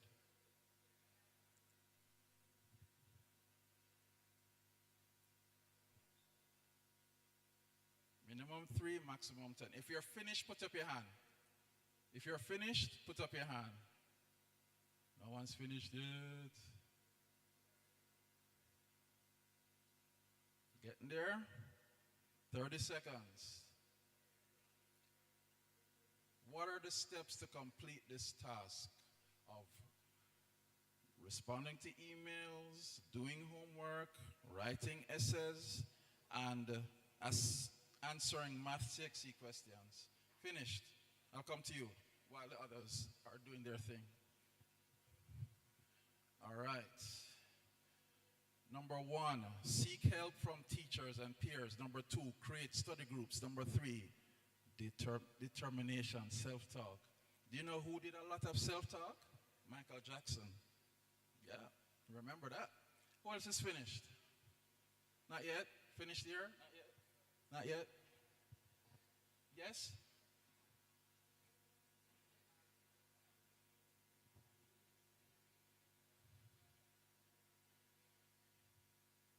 That's a very good steps, by the way. Excellent. Almost there?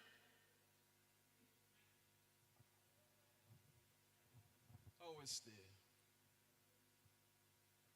For those who came late, what we're doing is we're going to build a tool that will help us to do what we don't like to do. Are you stay? Always stay right here. Finished? Oh, good. You were done. All right. So these steps are get the top. This is essay writing. Step 1, get the topic. Step 2, do research on topic. Step 3, write essay including sources trusted. Proofread, submit to Turnitin, submit to lecturer, teacher. Excellent. Pow. 1 to go. Oh, finished. What you got for me? All right, so pull file. So this is email. Responding to a query. Pull the file, create a message, scan and upload document, review content, send email. Excellent, that's good. Are we ready at the back? Not yet. I'd like to see the hands of those who have never used AI for anything ever in life. Never used AI. For nothing.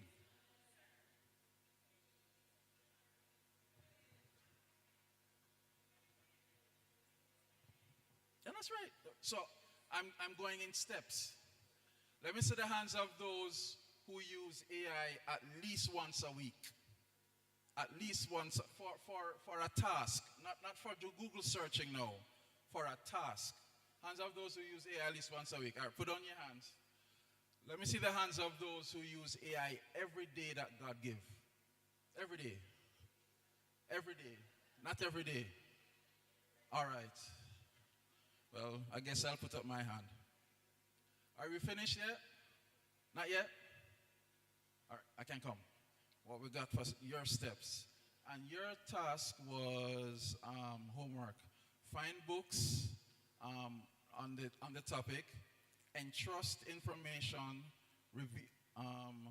What's this word? Extract information of the topic for the questions. Format information to satisfy the requirements of the question. Very good. You guys are still on the A stream. All of you still at A level. Now we have the steps. The next thing,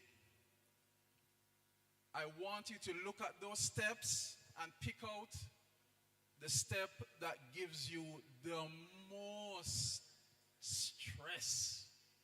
Which step gives you the most stress? Talk with your friends, talk with your groupies, talk with your classmates and colleagues. Which step gives you the most stress? And put like a skull beside it. Or put some X's beside it. XXX. Which step gives you the most stress? Which step? Just pick one. Pick the step that gives you the most stress. I'm going to come over here so first.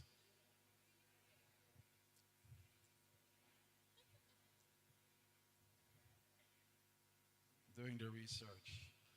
Yup. That's an easy one. How about over here? More stress. Show me. Which one? Which one? The last one? Determination. That's a good choice. Interesting choice. How about you? Format information to satisfy the requirements of the question. All right, and the last one, the big people group, which is the most stress. Scan and upload document. Okay, cool. Now we're cooking. I'm gonna give you some example pain points for when you do this again on your own, that you can look out for these things. They're happening to you, but you're not registering it in your brain as an actual thing. It's happening to you right now. You're probably thinking about the lunch around the corner. But yeah, but it's not something that you have accepted as something real, as a thought. It's just like a feeling. Stop. So I'm going to give you some examples of pain points that you can look out for in your daily work life, school life. It takes too long. You have to do it over and over again, repeat it too often. Unclear or confusing, like formatting the question, the information for the question. It depends on somebody else. So all of us who have come through tertiary education especially, are in a group situation, you have to depend on 1, 2, 3, 4 people. Or that one person who uncle dead and them have to go country, if you go do whatever.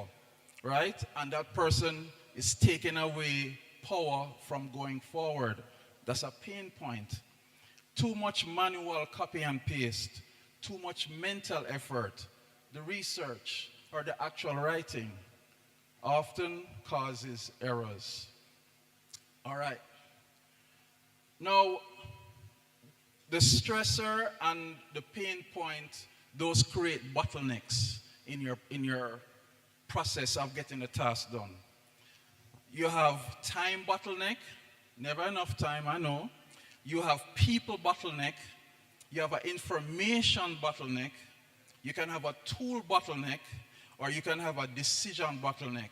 The person who has to make a choice, they're going to lunch. You make a call, you're in the middle of the process, and you're trying to finish a gap assessment, and that person who needs to sign off on something, you can't get them on the phone. They're not at their desk. They're nowhere on the property. So these are bottlenecks that makes your tasks difficult. Now, let's get into the actual doing. All right? Let's get into the actual doing. I'm not connected to any of these screens. But what I'm going to do is show you as best as I can what making a tool looks like. So recently, we had a symposium at VTDI, and I was doing the printed program, and different people in the school had to complete different parts of the information to go in the book. So you have the messages, and you have the this, and you have the that, and you have the schedule, and I'm trying to pull it all together to finish all the different parts. And I have to keep track of everything. So you see me moving around? I'm an ADHD sufferer.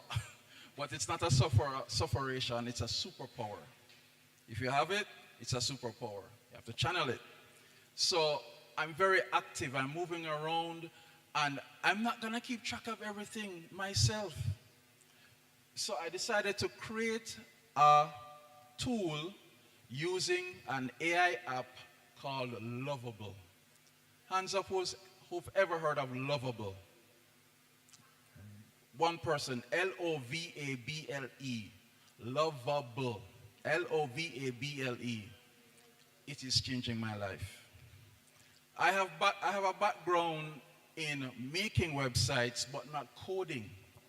And for most of my web development life, since probably 2004, some of you weren't born yet, and I've been wanting to find something to help me to make websites easier. in the first year when I started using AI, I said to a friend of mine, you know, said we're going to get to, this is 2003. I said to my friend who's also a web developer, you know, this thing will soon be able to make websites. He said, no man, you're joking, mate. That can't happen. It is. How is it doing that? It has gone across the entire internet and looked at the code of every available website. Every single one. 10 minutes. And it has taught itself, whichever AIs are using, it has taught itself how to replicate the code no matter what that code is used to make. So I started teaching myself how to use it. Because of my web design background, it has not been as hard to figure it out. I don't code. I have never really coded a website ever. But this tool has helped me to use code without writing code. Who here has ever made anything like a website? Anybody? Oh, your question maker. Yeah. So anybody else here has ever made a website? 2, 3. All right. So when you go to Lovable, you give it a prompt. Just as how you give ChatGPT a prompt, you tell it what you want it to make. So for example, you can tell it, help me make a system to answer my emails. Help me to make a system to do the research for my essays. Help me to make a system that can help me with my mathematics CXC questions. Help me to make a system to do my homework. Now, let's put up some boundaries and guardrails before the admins, 5 minutes, before the admins here say, what are you doing? Where the boundary must exist in education is that you need to create your own IP to put on the paper, your own intellectual property. But what you can do is get the information from wherever you need to, and you process that through your mind, and you write down from your mind what is requested, whether it's the essay, your homework, or whatever. You can look at what other people do, right? And this is just for the writing, for schoolwork and stuff. But for the tasks, for making the tools, you can use an app. The app I just mentioned, Lovable. There are others out there, but this one is amazing. Lovable. Play around with it. Make mistakes. Learn how to get better. Because I guarantee you, there are very few tasks in the digital space that this thing can help you do. So I created the tool to keep track of the edits for the program, similar to the one here. I created another tool for for a online treasure hunt. Scan a QR code, answer a question. All of that was for the same symposium.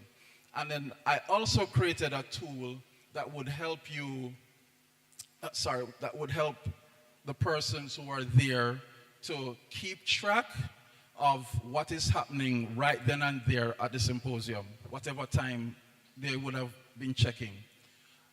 And within that, you could see the program, you could see the bio of the person, etc., etc., etc. All of that built on Lovable. Now, if you're building something more complex than a web page, it's gonna cost some money. You're gonna have to pay like $20 a month. You're gonna look at me and say, boy, Mr. Walters, we can't afford that. But the web pages, a lot of those you can do for free. They take very little amount of tokens or credits. But for those of us adults who need to make very serious, or some of you tertiary students who need to make very serious personal applications, I'm telling you, pay the $20. It is going to transform your work life. Now, lastly, you see these? ChatGPT. I did this yesterday. This is from a prompt. Look at how perfect the text is. I'm just going to leave this because I don't need this anymore. This is ChatGPT. Last week, ChatGPT improved their image generation abilities. And flip it over. So there's more right there. They improved their image generation abilities. And if you're looking online, you're going to see a whole lot more graphics being done by ChatGPT. You see me recording myself. I'm going to have a transcript of what I just did. And right here in the voice memo, I'm going to take the transcript, turn it into text, summarize it, and create one of those. And I will send that to BMC. These are the things you can do. You have to stay on top of what is out there, or what is out there will end up on top of you. Thank you so much. Thank you so much, Mr.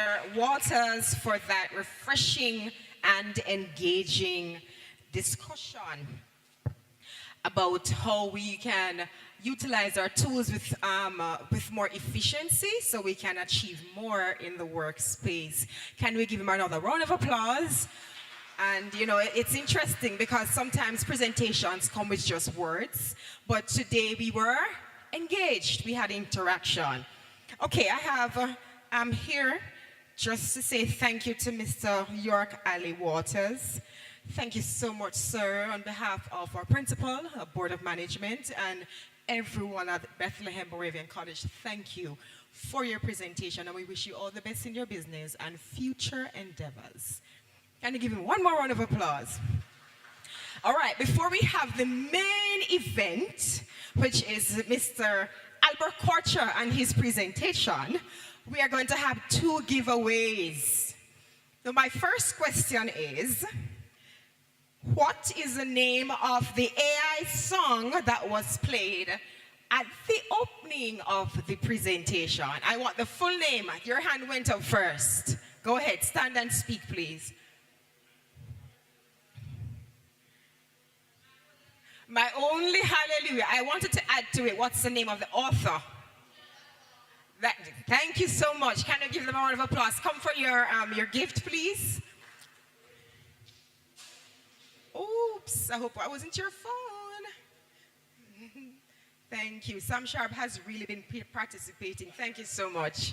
All right, and lastly, what is the name of the AI app that has made Mr. Waters' life?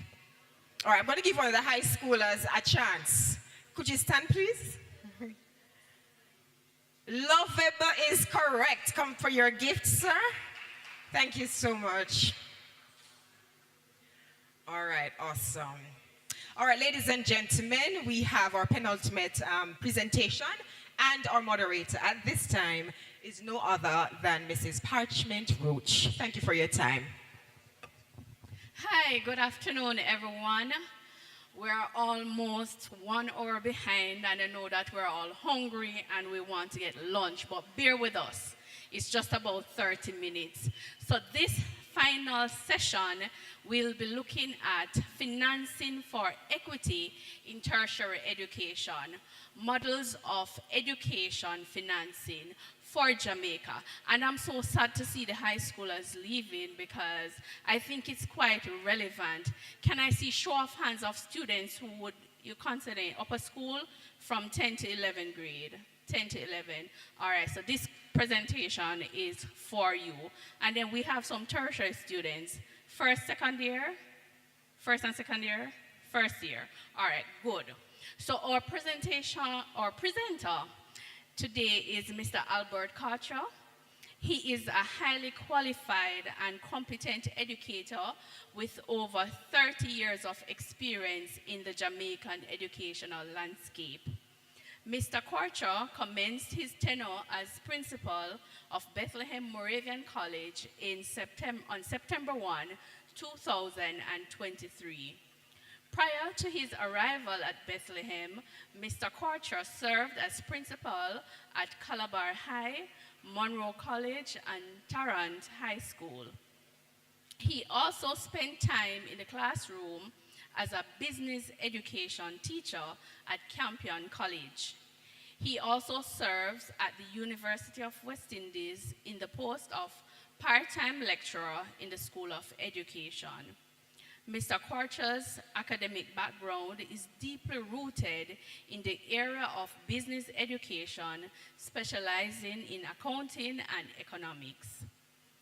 He holds an MBA in finance from UTech, University of the Technology, and he also pursued a postgraduate diploma in educational leadership from the University of the West Indies. Mr. Korcher is currently pursuing a doctoral degree with Delaware State University. His research focus is models for financing higher education. Mr. Korcher has also played a pivotal role in serving as committee chair at Heart NSDA Trust, ISA, and Tip Friendly Society. An ardent family man, Mr. Korcher is married and has 2 sons, of whom he is very proud, and has 2 adorable granddaughters whom he loves profoundly. Let us make welcome our principal, Mr. Korcher.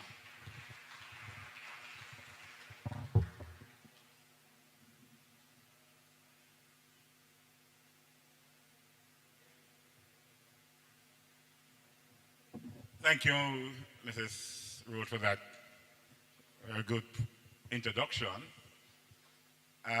So I'm not the principal right now. I'm just one of your regular presenters. I would really love to have the high school students who are on the outside to come in, because I'm very confident that in a few years from now, they will be heading to tertiary institution. And I'm hoping that some of the information that I will provide today will definitely help them. So as was mentioned, I am, just like you, I'm a student, trying to finish up my doctoral studies. And as Ms. mentioned, I have an affinity for financing.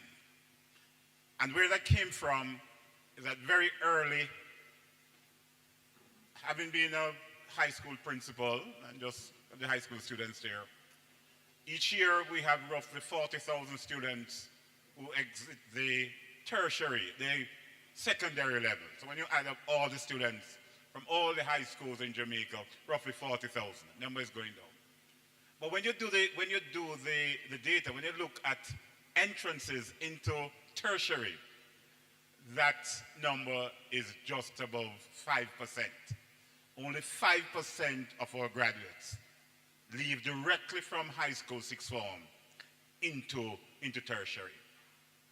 But what my research is going to show you today, what are some of the major challenges? And I believe that, I'm hoping rather, that when I should finish with this research, that the information, the findings can be used by the ministry, by the government, to see how we can help to move that 5% to at least 15% in the next 10 to 15 years. So that's what my thesis is all about. I'm trying to explore financial models and aimed at expanding financial models in terms of accessing and advancing the social justice in tertiary education in Jamaica. I have a passion for this because, and for those who are here this morning, you saw what was happening with AI. The guest speaker spoke about what should happen, what persons like Bill Gates, Elon Musk is saying, not 30 years down the road, but 10 years. What that means is that we are then expecting those coming out of the universities to lead the charge in terms of making sure that a country like Jamaica is not left behind. And so it is critical for those who are here, the students for the high school, upon leaving here today, tell yourself, go home, talk with your parents. We have to start making some plans for tertiary. And all of you can't be doctors and lawyers, but there are so many programs now. And I mentioned this morning that we would have done the research at Bethlehem and realized that your cell phone, you sleep, you eat, you walk, you do everything with your cell phone. Years ago, I had a son, and whenever he was in the shower, the cell phone was on at the top of the shower. That's how close he was to his cell phone. But you see what is happening with now. And so the idea is that in order to make you more competitive, in order to earn some big money, we believe that tertiary education must be the pathway. For some, it will take longer than others, but for the young people who are here, the students who are here today, make that part of your commitment. Why? Simply because you will help to drive this country 20 years down the road.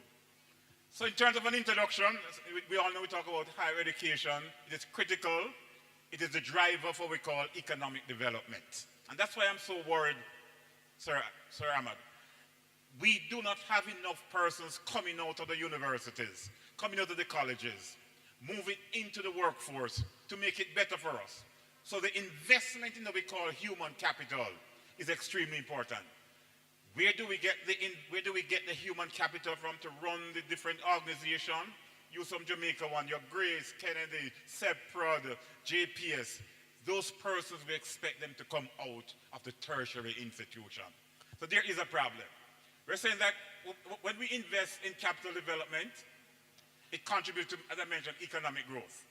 Right now we are struggling. Economic growth is how your country, Jamaica, is moving. Are we producing more? Are we investing more? Economic growth. So that's what capital development will do. Innovation and productivity. Who are going to be the ones when we are out of the system 20 years from now to bring the new ideas? That's what this research day was all about. We now expect you to go back. This morning I spoke about curiosity. That's where it starts. So we need those interventions. We need you to add to the productivity change. Social mobility, and you're on your cell phone. The world is now one big place. You know, I remember when I was growing up, going to school, we never had computers. Now you can, we never had not to mention cell phones, we never had phones. And so the social gap is being breached, it's been reduced because of technology. So our access is uneven and stratified by social economic classes. In other words, what that means is that not all persons have access to tertiary. And so if you don't have access to tertiary education, then you cannot make your meaningful contribution. So economic growth will not be what is. Innovation will be hampered, and we're going to have less productivity. I know you can't see this, but this just shows that, all right, yeah, this just shows in terms of the contribution, in terms of capital investment, and all that is saying is that the government in the region is the major party in terms of investing. We look to see nothing much is happening, small number coming out of tertiary. Government is that not much happening regionally and in terms of the graduates. So we'll come back to this. Equity challenge. Let's talk a little now about that. And this is what this study is all about. We have realized that getting into tertiary education is not equal. What does that mean? So you're from a very affluent society and your parents have good jobs. It becomes much easier for you to get into universities, to get into college. But you also have, that's a small percentage. A large portion of the 40,000 I spoke to you about, falls in the lower income. And so just looking at the numbers, there is some amount of inequity where tertiary education the challenge is there. Low income students, okay? Low income.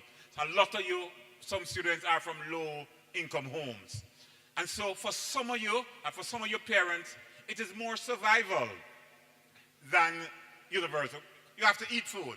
And so those who are in the low socioeconomic background tend not to make their way to university. Persistent disparity in access and participation are some of the barriers that you see. In other words, financing has become one of the major tools in getting into tertiary education. And what does that mean? For the young people, the new students who are here, for the students who are here, the government, and Sam Sharp is here, the government, they don't sponsor, they don't fund our institution. The government pays what we call salaries and emoluments. The government takes care of all the salaries. What you see happening at these colleges now are really the school, the colleges, the universities doing attractive things to get students into their institution, charge fees, and then you provide an education. Later on, I'm going to show you some models in some of the other countries, how they do things. That's why they get ahead. So low income, that is, of course, the barrier. Rural population, and I put this one here because where we are now, Malvern, deep rural. And so not a large portion of our students leaving high school have the inclination to get into tertiary. So it goes back to the inequality. I live in Kingston and the metropolitan area, Montego Bay. It's a little easier. The institutions are there. It's probably easier to get from Halfway Tree to Mona than to get from Santa Cruz to Malvern. And so those are challenges that we face. My research is also showing that there is a very small percentage of students, male students leaving high school that ends up at the university. I had a talk this morning with the guest presenter. Even still at UWI, probably 85% of the cohort there, females. That is impacting, and the research is saying that it will continue to impact on what happens in terms of economic growth, in terms of development and innovation. So the young men who are here this afternoon, I am begging you, please. Sam Sharp, finish the program. Please, we need you. For those who are still in high school, organize a pathway to make sure that you get into tertiary. Again, why do we need that? We need your initiative. We need your curiosity to help to move the country forward. So male students at a disadvantage, live in deep rural areas. The research is showing that you're also at a disadvantage. And of course, you are from low income home. Those will inhibit you getting into tertiary. What's the problem then? We are seeing that currently the financial system, the financial system that we use for tertiary is very fragmented. What you find is that equity is not what it really is. And so because I said the slide before, because I'm from rural, it prevents me from going into tertiary. Because I'm male, there are other things that will distract. And so we talk about they are fragmented and insufficient and inadequate targets, disadvantaged with certain groups. And those are some of the groups. Some of the key issues for the problem is that high tuition and indirect costs. So what my research is telling me so far is that part of the challenge we're having, it is too expensive to go to Bethlehem. It is. But why is it so expensive? Remember now, the government is not financing students at Bethlehem, students at Sam Sharp State University. It is the universities now that have to put programs in place. Do your research, offer programs that will draw students, and then you charge them the fee. So high costs So my research is telling me one of the reasons, sir, is that I want to do medicine, but I need $5 million for first year. How many people how many families can afford that? The question is, how do we get around that? The other thing is that limited financial coverage, limited financial access. Where do we get funding? Where can we get funding from? Those areas are very limited.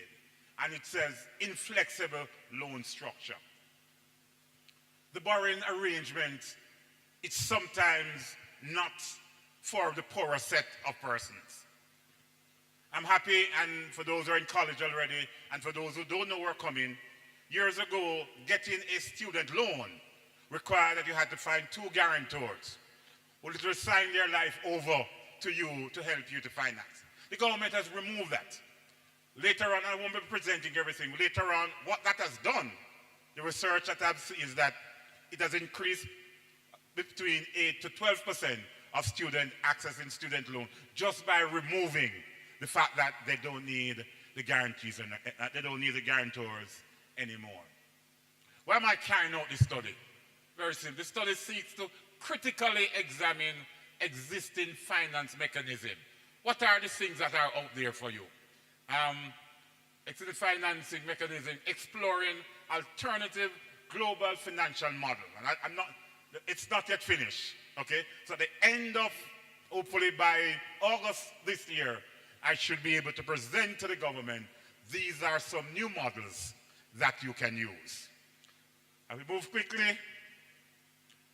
When you're doing research, part of your proposal has to do what we call your research questions. And for those who are tertiary, if you're in 4th year, you're not yet at 4th year, you're all required to do a research before you graduate. So you have to look at what we call the research questions. Make your research questions, not just easy, but relevant. And so we're looking at models that are enhancing the research. Questions to do with structural challenges, and of course, local, how applicable these are. So when you're doing your research questions is basically what will answer your research. So when you're doing your findings now will be based on what we call the questions that you put there. Significant for the study. The question then is a study about financial models for tertiary students in Jamaica relevant? That's the signal. Is it relevant? When you review the data, it is extremely relevant because at only between 5 to 8% of students move directly from high school into tertiary. 40,000, 5% of 40,000 will give you the amount that we're talking about. So it's very significant. That's what the research, it must be very significant. What are we looking to achieve? We have to change the policies. The government must play an active role if we are going to see more students heading into universities, into colleges, and then coming into the world of work to make their contribution. So that's policy reform. Next one we're looking at institutional leadership. The onus again is on us leaders, or lecturers, or vice principals, or principals in these education institutions to find innovative ways to make sure that we can have students accessing what is happening at tertiary. Provide guidance for institution leadership to align their internal funding with social equity costs. We're moving on. Talk about national competitiveness. What you're happening now in Jamaica, I told about the 5 to 8%. There are about 16 tertiary institutions that are vying for that 5%, including Bethlehem, including Sam Sharp. And so we have to pull out the stops. We're going to schools, we have marketing team, so it is very competitive. But competitiveness is also very important when it comes on to your product. It says contribute to the workforce development, national competitiveness by ensuring broader talent pools. What we're doing at Bethlehem, we have gone beyond Jamaica. We're in the Caribbean, we're in Africa. We are bringing students into Bethlehem because it is so competitive. 16 institutions running for the 20,000 people.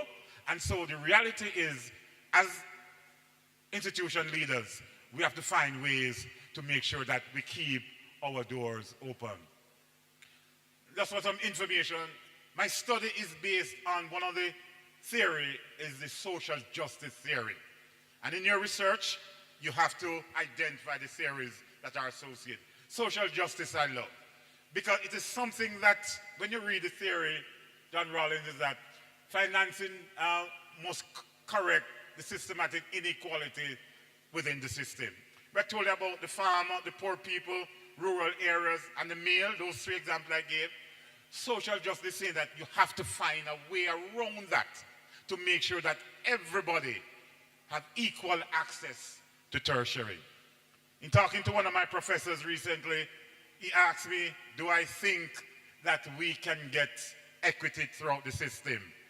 And I said to him, sir, I only hope. He said to me, Kocho, that's all you can do.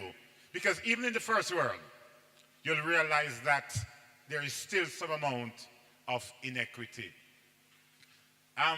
Just to look at this concept of clarification, equity, equality as against equity. Totally different. You get back to this. What is happening in the Jamaican landscape? So we have basically what we call the primary, we have the early childhood, primary, and secondary. And then you have tertiary. So predominantly, primary moving to secondary, and secondary moving to tertiary. What we have seen, I said earlier with the numbers, you have 40,000 students leaving primary into secondary. You have 40,000 roughly secondary students leaving school.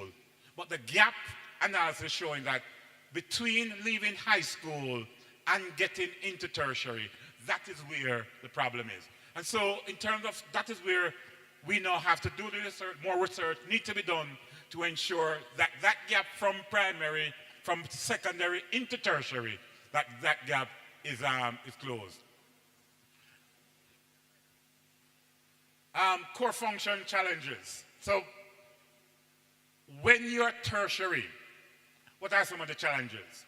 Rising cost. Sam Sharp is here.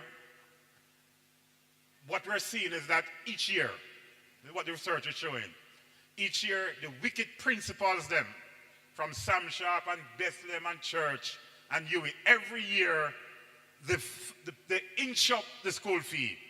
He said, but why are they doing it? Rising cost. I also said earlier, remember now, the government of Jamaica don't contribute to electricity, water, telephone in any of these institutions. They don't. And so the increase in costs as a way to ensure that we keep our doors open in terms of tertiary. We also see challenges in terms of private financing. Many of you, because of where you are, because of what you don't own yet, it's not easy for you to access financing. You got to get a loan, even some of us adults, and they want your house, your car, your land, your children, they want everybody. So a younger person trying to get into university will have a challenge in terms of private finance. You go into the banks, for example, you're going to have challenge. And of course, let's talk a little bit about scholarships. Again, who gets the scholarships? Not those who really need it. Because the research has shown that some of the scholarship, what they're asking for to qualify for some of the scholarship, sometimes many students are left behind. So you need to have a GPA of 3.5 and over. And nothing is wrong with that. But there are brighter students with a GPA below that. And so some of the scholarships that are available are indeed inadequate for us to say, to have an impact on that large number that is out of want to go to college but not doing. So inadequate scholarship target often results in funds going to these higher merits rather than the highest needs. So I may not have a GPA, I may not be able to run very fast, so I don't get the scholarship. But I probably need it more. And so the inequalities continue to be part of the challenge. Existing financing, this is, so we have student loan. So SLB student loan, they provide some amount of, I wouldn't say some amount.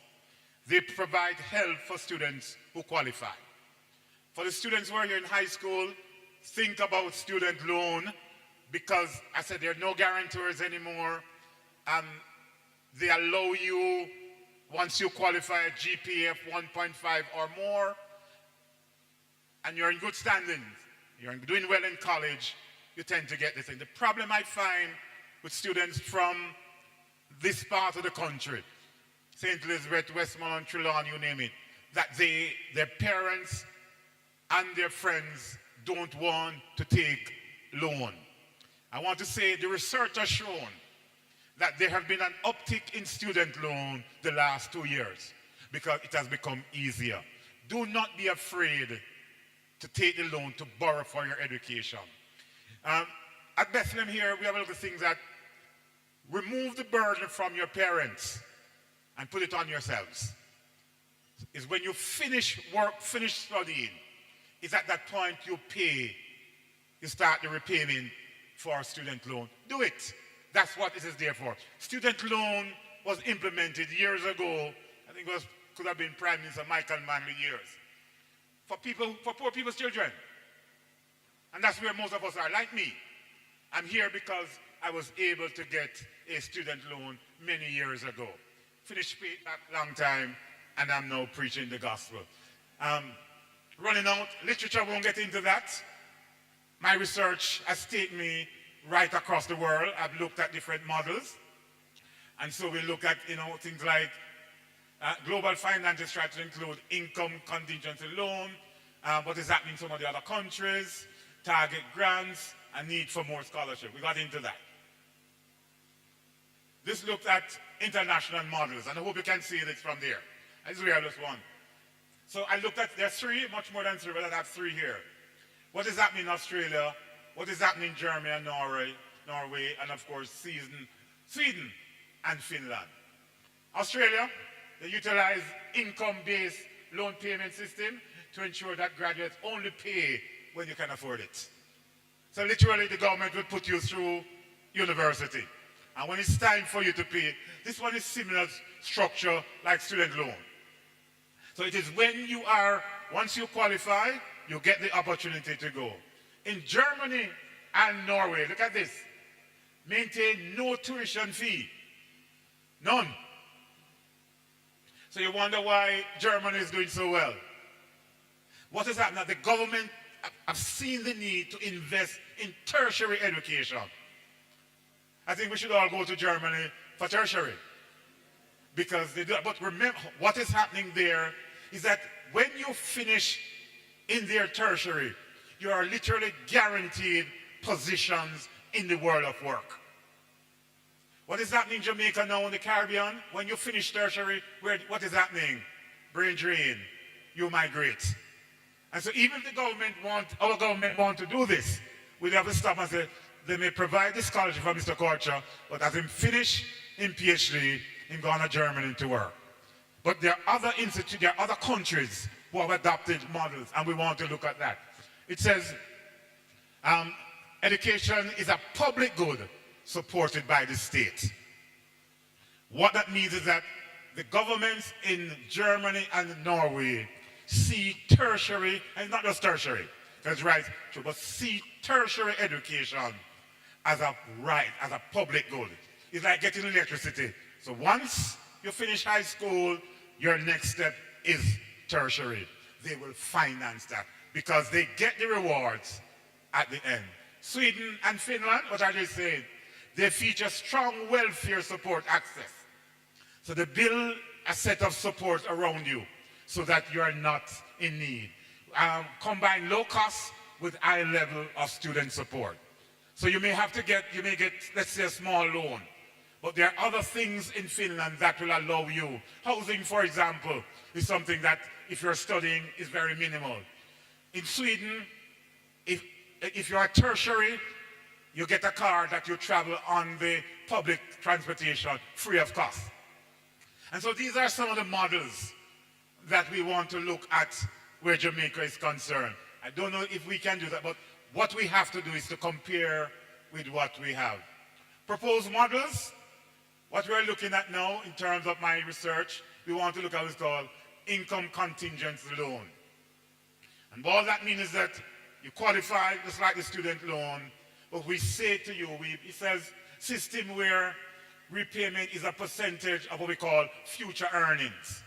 So you want to go to UE now, you want to go to Bethlehem, you want to become a teacher. We're saying 5 years down the road, this is what your salary will look like. This, you'll be working, and so we develop a loan, a payment based on that. Needs-based aid. The research is saying that because of the inequality, inequity, there are persons who are benefit from the system who really don't need it. There are people who get grants and scholarships to the university, but they really don't need this. What my model is saying that let us look at what we call needs-based. So you look to see who are those who really need it. You're from rural Jamaica, St. Elizabeth, Trelawney, Westmoreland, there must be a scholarship that is pinned directly to you. And the same criteria is different from what if you're in Kingston in terms of one of those scholarships. And we want to look a little more, this is happening, but my research will look a little more on what we call public-private partnership. Good. What that means, for those who are from this area, our job at Bethlehem is to approach, let's say, Toys R Us, who we know down the road. And we say to the company, we have 2 students at Bethlehem. They're extremely good, they're brilliant, they're bright, but they're poor. We don't want to leave them here. Let us pin them to your organization, and then you provide them with the financial help and the encouragement that is needed to finish university. And then you say to them, after finishing university, you need to come and work with the company in some shape or form for, let's say, 3 years. And so these are some of the things that we are looking at. As I said, I am 3/4 way through my research, but it is very exciting because there continues to be a lot of inequity in the system. We won't get into that. We believe that the student loan must still be reformed. There's still a lot of red tape in getting student loan. We have a hub here on the campus, and that is still a problem, but we believe that constant changes, we should be able to get better. Expand some of the other facilities that are available, increase funding, reach improved targeting to ensure that most of the vulnerable students, they get the support. Things like new allocation. We believe that the research is also showing that for us to do well at tertiary, the government must make a serious allotment to aid needy students who are actually at tertiary. Don't know if we are going to get anywhere. And so I see the lady as that my time is up. But just to wrap up, please, I won't go through everything. I said, a participant, this is who we are researching. We're doing our data collection. We'll be coming to the different institutions. And part of the data must be very ethical, and you can't just put anything in your research. This morning, the OC was mentioned with AI. They're very, very keen. When they're doing research, you have to be very careful in terms of that. I use AI to do the research, but in terms of doing the presentation, you have to make sure that is your own work. So finally for me, the research speaks to the inequity at tertiary. With only 5 to 8% leaving high school into tertiary, tertiary is the driving force towards economic development. As a government, we need to do more at that juncture. We need to provide more financing. We need to provide more grants. Okay? We need to look at free tuition, like what Germany has done, and then you tie that in to some of to work after tertiary. And the final thing for me is that we are worried as business people. There's currently a reduction in enrollment at all tertiary institutions, including university, and at Bethlehem. The question then is, how are we going to survive? Do we just forget tertiary and use AI? Who's going to write the programs for AI? Higher level positions. And so there will always be a need, ladies and gentlemen, for tertiary. So I encourage all of you. I said, hopefully in another couple of months, I'll finish, and then at my next research, I'll do the entire presentation.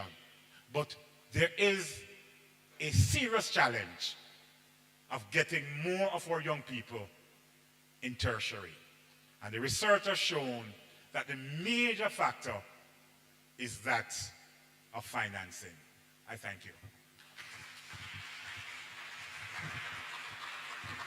Thank you so very much, Mr. Karcher. Don't leave. We want to really say thank you for the presentation so far, and we're wishing you best of everything to complete it, because indeed, when our young people are rightly trained, we will indeed increase our productivity and make Jamaica a place to live, work, and do business. So thank you very much, and this is just a small token.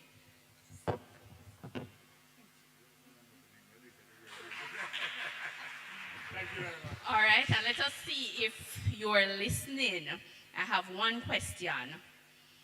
First hand going up gets. What are two equity challenges in the tertiary education system as indicated by the presenter? I see the young man in the white shirt. You got a prize before, right? Can you give me permission to take the question from the young lady at the front? And if she doesn't answer, I'll get back to you. All right. Young lady at the front.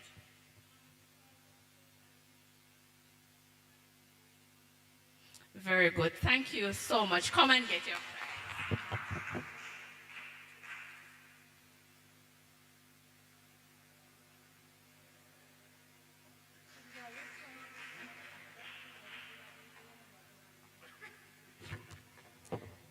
And that's it for me. I now hand over to Mrs. Clements. All right, today has been a good and productive day. Bethlehem Moravian College, House of Bread, and we were fed today. Our team reminds us that education goes beyond literacy. It requires adaptability and continuous growth. In the context of our team, Transforming Futures demand that we remain open to new ideas and willing to rethink old ones. Finally, to stay relevant in a rapidly changing world, we must commit to lifelong learning and innovation.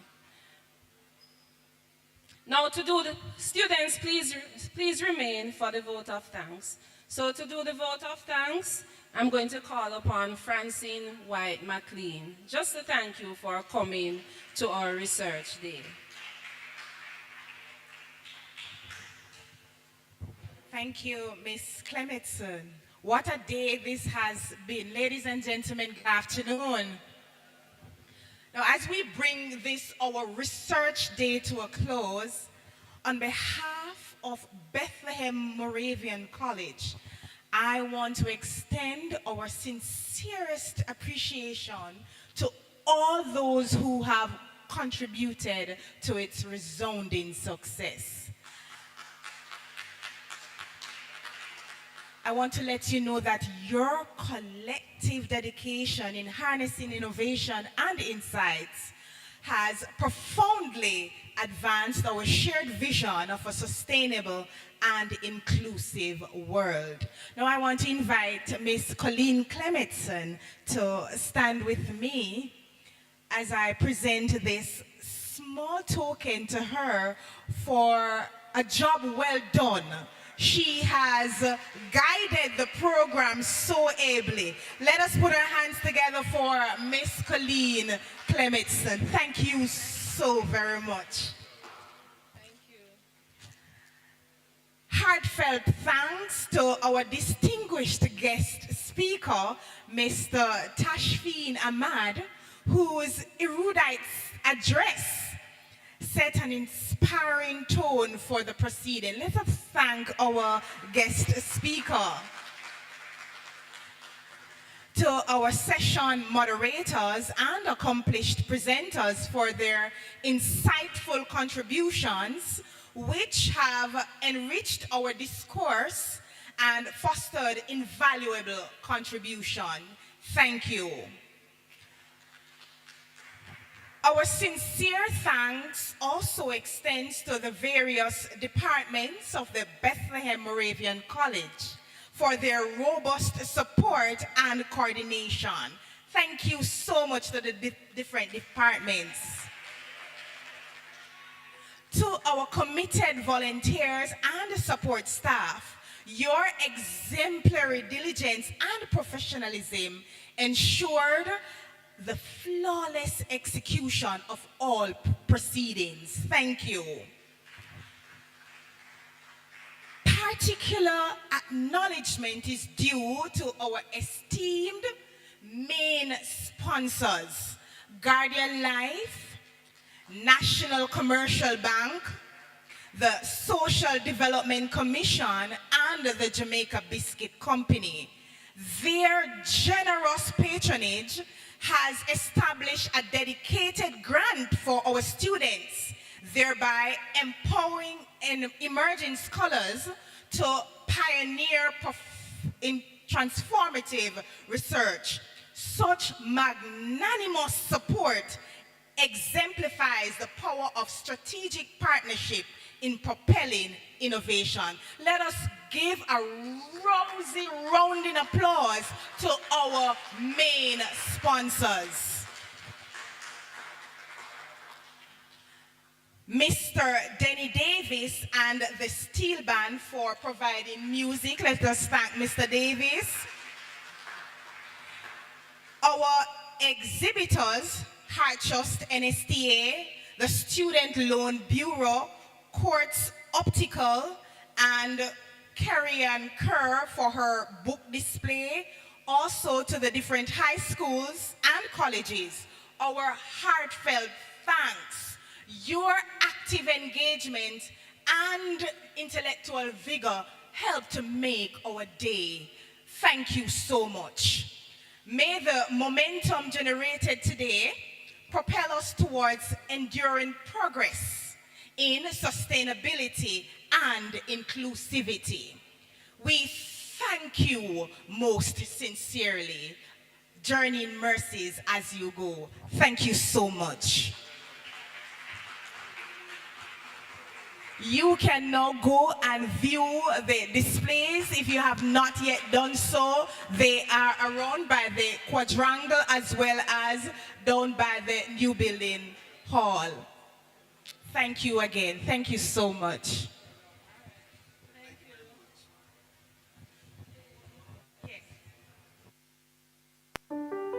Nestled in the cool hills of St. Elizabeth is one of the greatest learning and teaching institutions in Jamaica.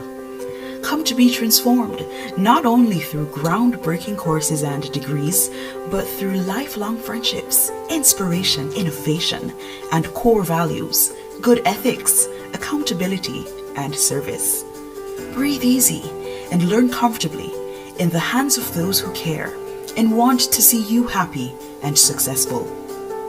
Be a part of a world that encourages self-acceptance, adaptability, and truth. A world of endless potential and promise, and above all, direction. Join a world that is continuously shaping the future and changing lives, one person at a time. Bethlehem Moravian College, Mihikura Fituri. My care is for the future.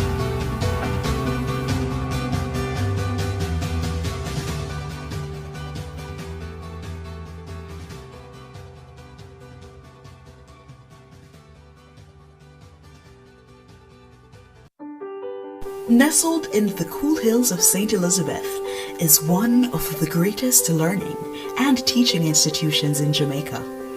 Come to be transformed not only through groundbreaking courses and degrees, but through lifelong friendships, inspiration, innovation, and core values, good ethics, accountability, and service. Breathe easy and learn comfortably in the hands of those who care and want to see you happy and successful. Be a part of a world that encourages self-acceptance, adaptability, and truth. A world of endless potential and promise, and above all, direction. Join a world that is continuously shaping the future and changing lives, one person at a time. Bethlehem Moravian College, Mihikura Fituru. My care is for the future.